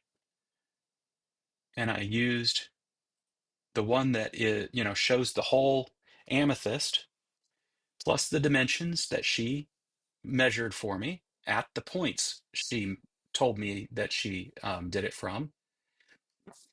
Um, and I used some reference geometry to just help create. Um, in this case, I used ovals mainly because I wanted to be able to do um, lines that were tangential to those ovals. Um, and that's how I then approximated what that geometry would be. I will show you then that the outcome was this amethyst. It's interesting. I had to actually do a plane on top to cut it off because the total height of her amethyst is taller than my printer can print. Both of my printers. Um, yeah, isn't it a gorgeous crystal? And so I had to cut it off. So yeah, it doesn't come up to a point, but I don't need that point to be able to approximate how the rest of the work will actually be done. Um, and this is a bit of an extra effort. Uh, to get it right because we're not going to be having her send me that amethyst. Instead, I'm going to send her the 3D the STL files or the step files for her to be able to then print. Probably the 3D the STLs for her to be able to print or share with somebody to print. And if she can't find somebody to do that, I will then print this and send it to her because these things will weigh a lot less than not the amethyst itself, just the base and the vines will weigh a lot less than her trying to ship me the amethyst itself. Furthermore, because I'm making this a modular, uh, yes, um, the dark crystal in amethyst is in Arizona. Um, because I'm making these pieces modular, I can send her the base and then tweak the vines as needed, and just send her new vines. And then she can tell me when she pulls it out of the base and puts the new vine in there, whether the amethyst fits into the new vines properly or not.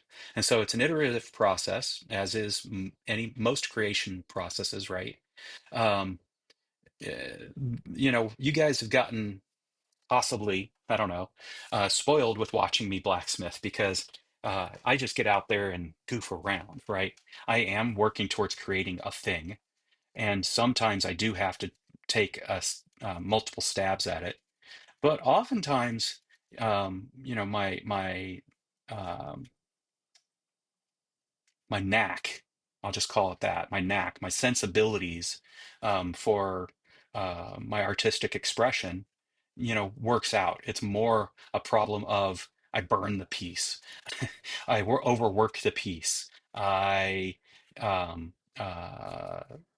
cause myself stress fractures, and the thing breaks as I'm working it. So that makes me have to start over. But most of the time, dimensionality of just winging it and getting it done has me creating a piece from start to finish in a session or two without having to iterate on it. Um, and so I've just been lucky that way, and you guys have been lucky to witness it. This time, I can't do that, right? Because this is truly a forge to spec, and so. Um, there's no getting going and just building the thing as I see it in my mind's eye, and hoping it works. I need to build the thing as I see it in my mind's eye in a way that I can prototype it. And so that's where the 3D printing really comes in handy. It's come in handy so many times for prototyping for me, whether it was for creating. Let me just show you what I'm talking about here because some folks won't have seen it to know what I'm talking about. We're going to go to one of the worst and best places on the web, and I'm going to show you what I'm talking about. So first off, uh, uh, chicken feeder, um, uh, portals, trash can. We'll see if I can find what I'm looking for by doing that. Yes, here we go. These are definitely designed better than the ones that we bought, which were these. Um, and let's see, are they getting better? They might be getting better, but these are approximately what we bought. And I'll show you why they didn't work well and why these are better. These are better. And what I did to address the problem. And it looks like the companies are now figuring it out and trying to address the problem themselves. So this may not be something I can sell anymore. I never did bring it to market, but they did work for me. Just to give you an idea, if you look at these caps, you're going to see that they have some depth in them to go into here. All the ones that we had bought previously were not that deep. Number one, they were made out of silicon. Number two, and they were sized just enough such that the silicon had no grip on the plastic. And while they wouldn't just fall out, all a chicken had to do was peck on it a couple of times and they would just fall out. um, which meant they didn't serve their purpose, which wasn't to keep the chickens out, but to keep rodents out, which meant rodents loved visiting our chicken yard. Ever since I created my solution to this, the rodents have not been a problem in our chicken yard, in our area at all. And you can see the same thing here. Um, they clearly decided to address the issue by creating caps that seated deeper in and had better handles for dealing with uh, the keeping the vermin out. And so the ones that we had done previously, I want to see how they're calling these so I can find them again. Poultry feeder port. Yeah. So this is, I'm just going to see if I can find one of the old ones that we had bought. So you can see what I mean by the fact that the caps were worthless. Um, I can't really, I don't see them. So the good news and the bad news. The good news is they've solved it. The bad news is I can no longer sell the thing that I modeled. No big deal.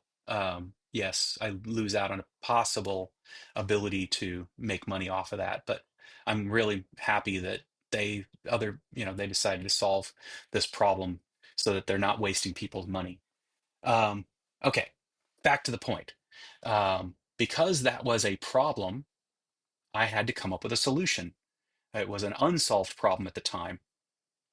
So I iterated on the solution, and the solution was this cap, which works for us perfectly.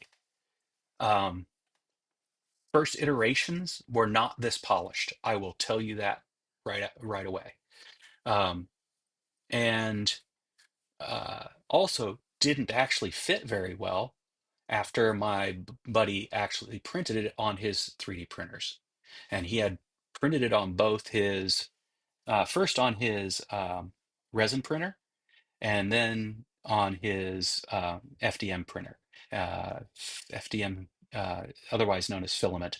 Um, but it means filament deposition, FDM. What is FDM? FDM means, as you can see, I've set it as my default fuse deposition modeling. That's it. I've set it as my default search engine at this point because I just don't care about using the other one anymore. And in both cases, uh, the caps were either undersized or oversized, so they weren't accomplishing their goal. I couldn't spend any more time at his house at that point, and waste any more of his materials. And I convinced my wife to allow me to buy the cheapest, and yet possibly at that moment, only at that moment, 3D printer that I could afford to get, not knowing whether or not I could find enough use in the hobby to warrant spending more money than the $200 allocated for myself. It turns out a month later, for the same $200, I could have gotten a printer that had far fewer number of the flaws than the ones this printer I bought myself had. However, it did accomplish the goal. I did do some 3D printing on it. I waited for many more months before a larger brother of that printer came out. It did cost more, but by that time I'd already proven out that prototyping my 3D prototyping a product via 3D printing was a great use of the product. And over time, this became a more robust solution, better modeled because I understood modeling better. Um, I came out with two versions of it. One that had basically a scoop that I could put my fingers under and pull out, and one that had a strap handle that sat up higher than it had previously. And my wife decided that's the one she preferred. Oh, I know you are, Michael, and I don't think you're a vermin. So, you know, um, I just figured I'd let that one slip by. But okay, if you're gonna call it out, I will have to address it for a moment. Um, Anybody hanging out here, except for Ben, I love you, Ben. Um, I will have to push back when they call themselves, um, um, bad names. Um, other people do it to us often enough that sometimes we embrace it as a way of just joking, but I know what it really does to our own psyche sometimes. Point is, back to this. Yeah, it became so useful that now I have two of them, and a third is coming because I also see that not only am I able to prototype things, but I'm able to prototype things that I can sell. This is still a sellable product. It's just I don't think I can. I don't think people will. There will be much of a market out there anymore, except for the folks like myself who opted into that gravity-fed feeder port solution before they came out with a proper way of closing those ports off. This is serving us really well now, and I now do prototyping and iterate on that for various problems. So there's another problem I solved for myself. There is a deer lure feeder uh, that we bought, and that one we also can look up here, but we didn't buy it for luring deer. There's, let's see, which one did we get? It's probably this one, I think, or one so very much like it, but I think it's this one. Um, and the way it works is you put your feet in the top. I mean, this seems self-explanatory, but um,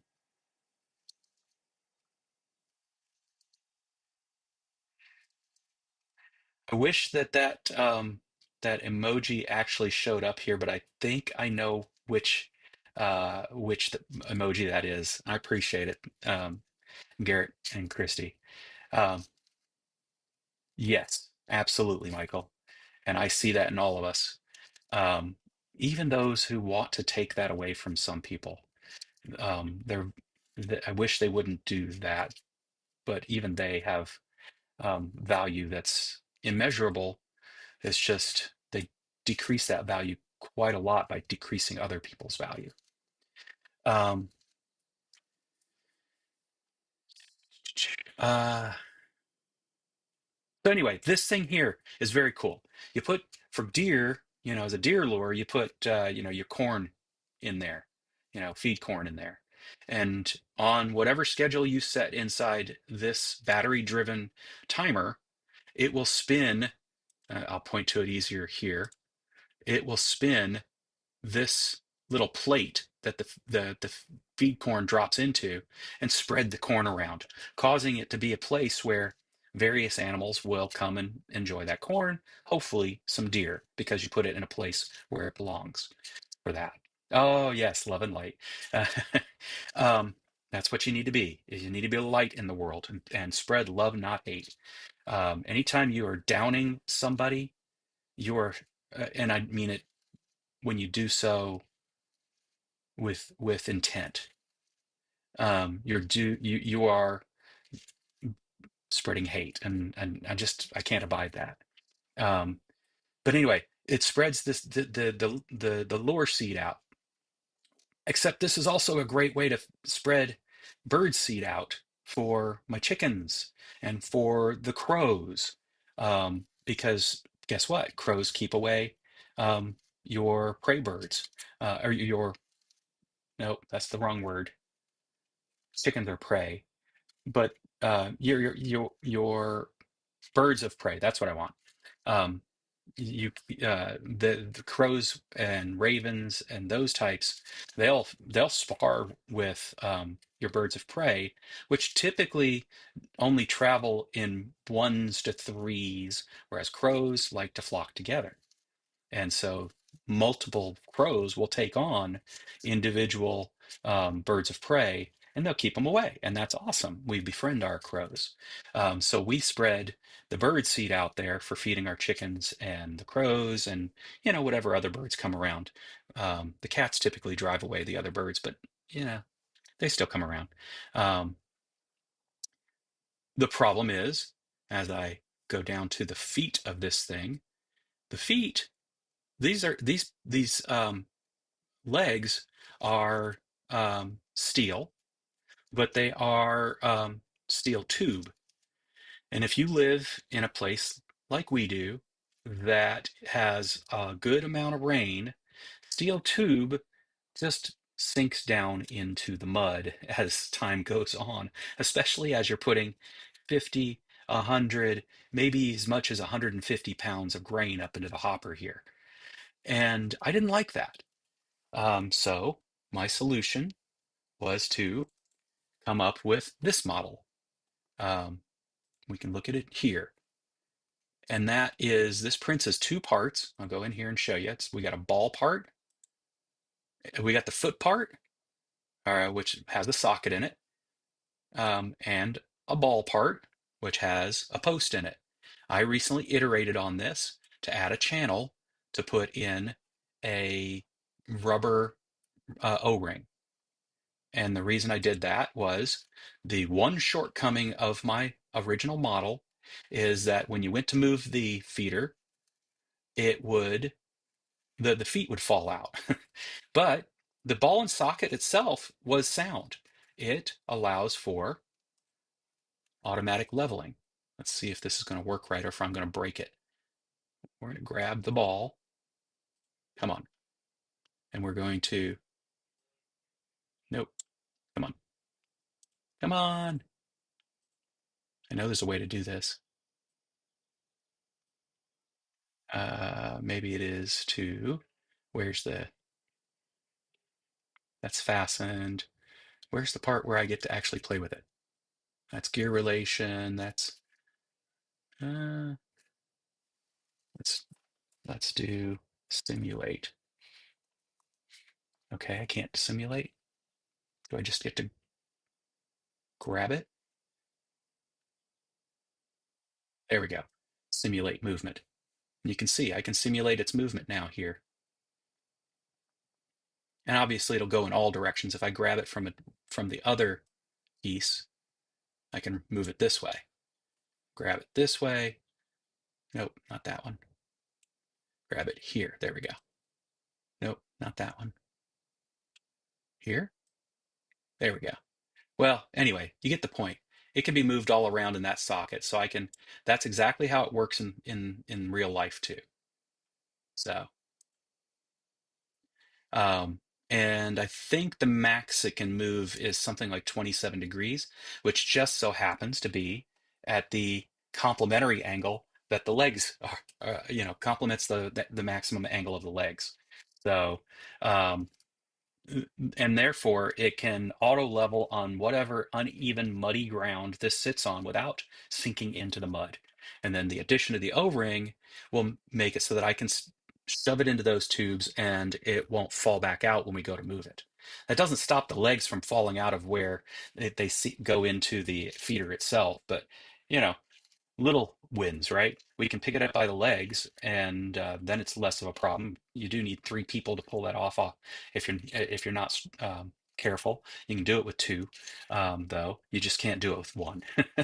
um, but yeah, so iterate on 3D printing. 3D modeling is a great way to iterate on a concept until you get it right. And so that's what I'm doing here. Um, and I just noticed what time it is. I am late to be going and hanging out with my wife.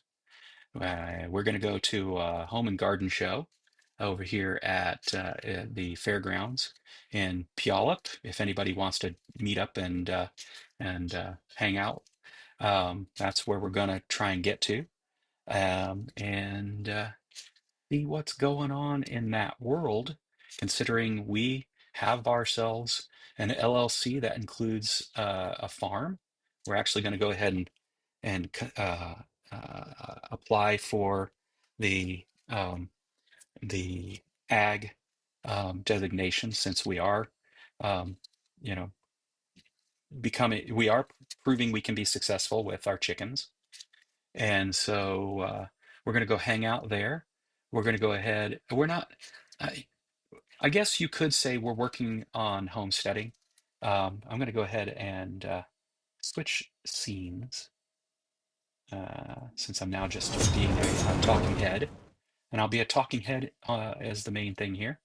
Um, but what was I going to say? Oh, yeah, let me do this real quick because, no, not that. Big dummy. We're going to go to sources. We're going to go to corner cam. Nope. We're going to go to snap. No. Where did I put it? Oh, there it is.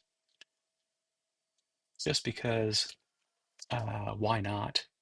I will go ahead and throw and turn that on just to see. Nope, not there.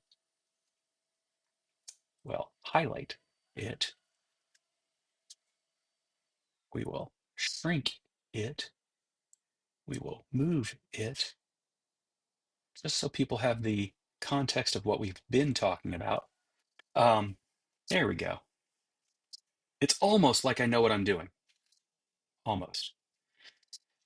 So we're going to go to the home and garden show. We're going to go see if we can run into anybody that's selling chicken coops, because uh, our we have been able to prove out that we're successful as chicken ranchers, um, chicken tenders, um, and able to be successful as a hatchery. um, we've been able to be successful in processing our own meat birds.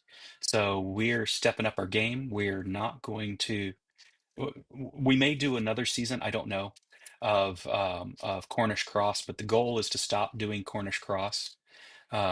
I think I discussed this in a prior live stream, mainly because Cornish crosses um, quality of life is not great. So I'd like to not continue to contribute to that. Um, yeah, to that. I don't mind doing it, as in it isn't the worst thing, right? There are worse things than than uh, than raising birds that you know you're going to raise for meat, in a way that no, you didn't make me late, Michael. I did. I don't. I'm time blind. People who know me know that, and she could have come up here and grabbed me at this point if she wanted to remind me we needed to go.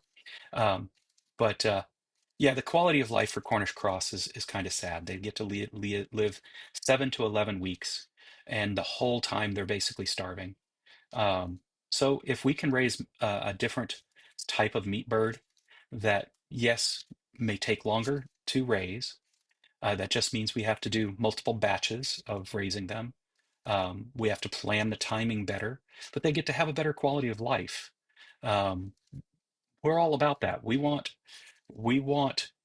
any meat animal that we raise to have uh, their best lives and have one bad day. And the reason it's a bad day is you have to stop feeding them for that day, and then that's it. you know that's our goal.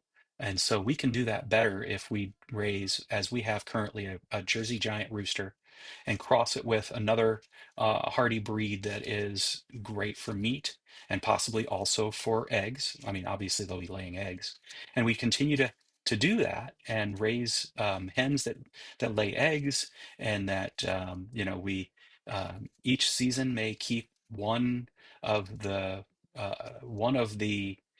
roosters that we hatch and a few of the hens that we hatch, and just keep that cycle going.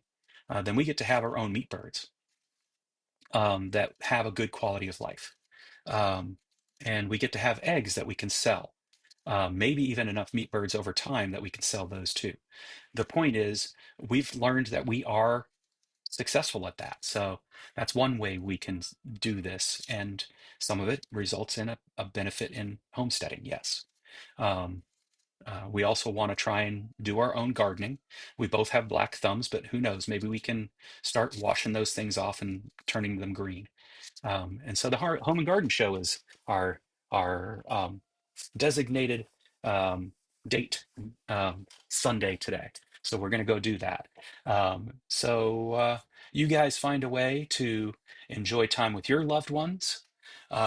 Get out there and be a light in the world, and yeah, spread love, not hate.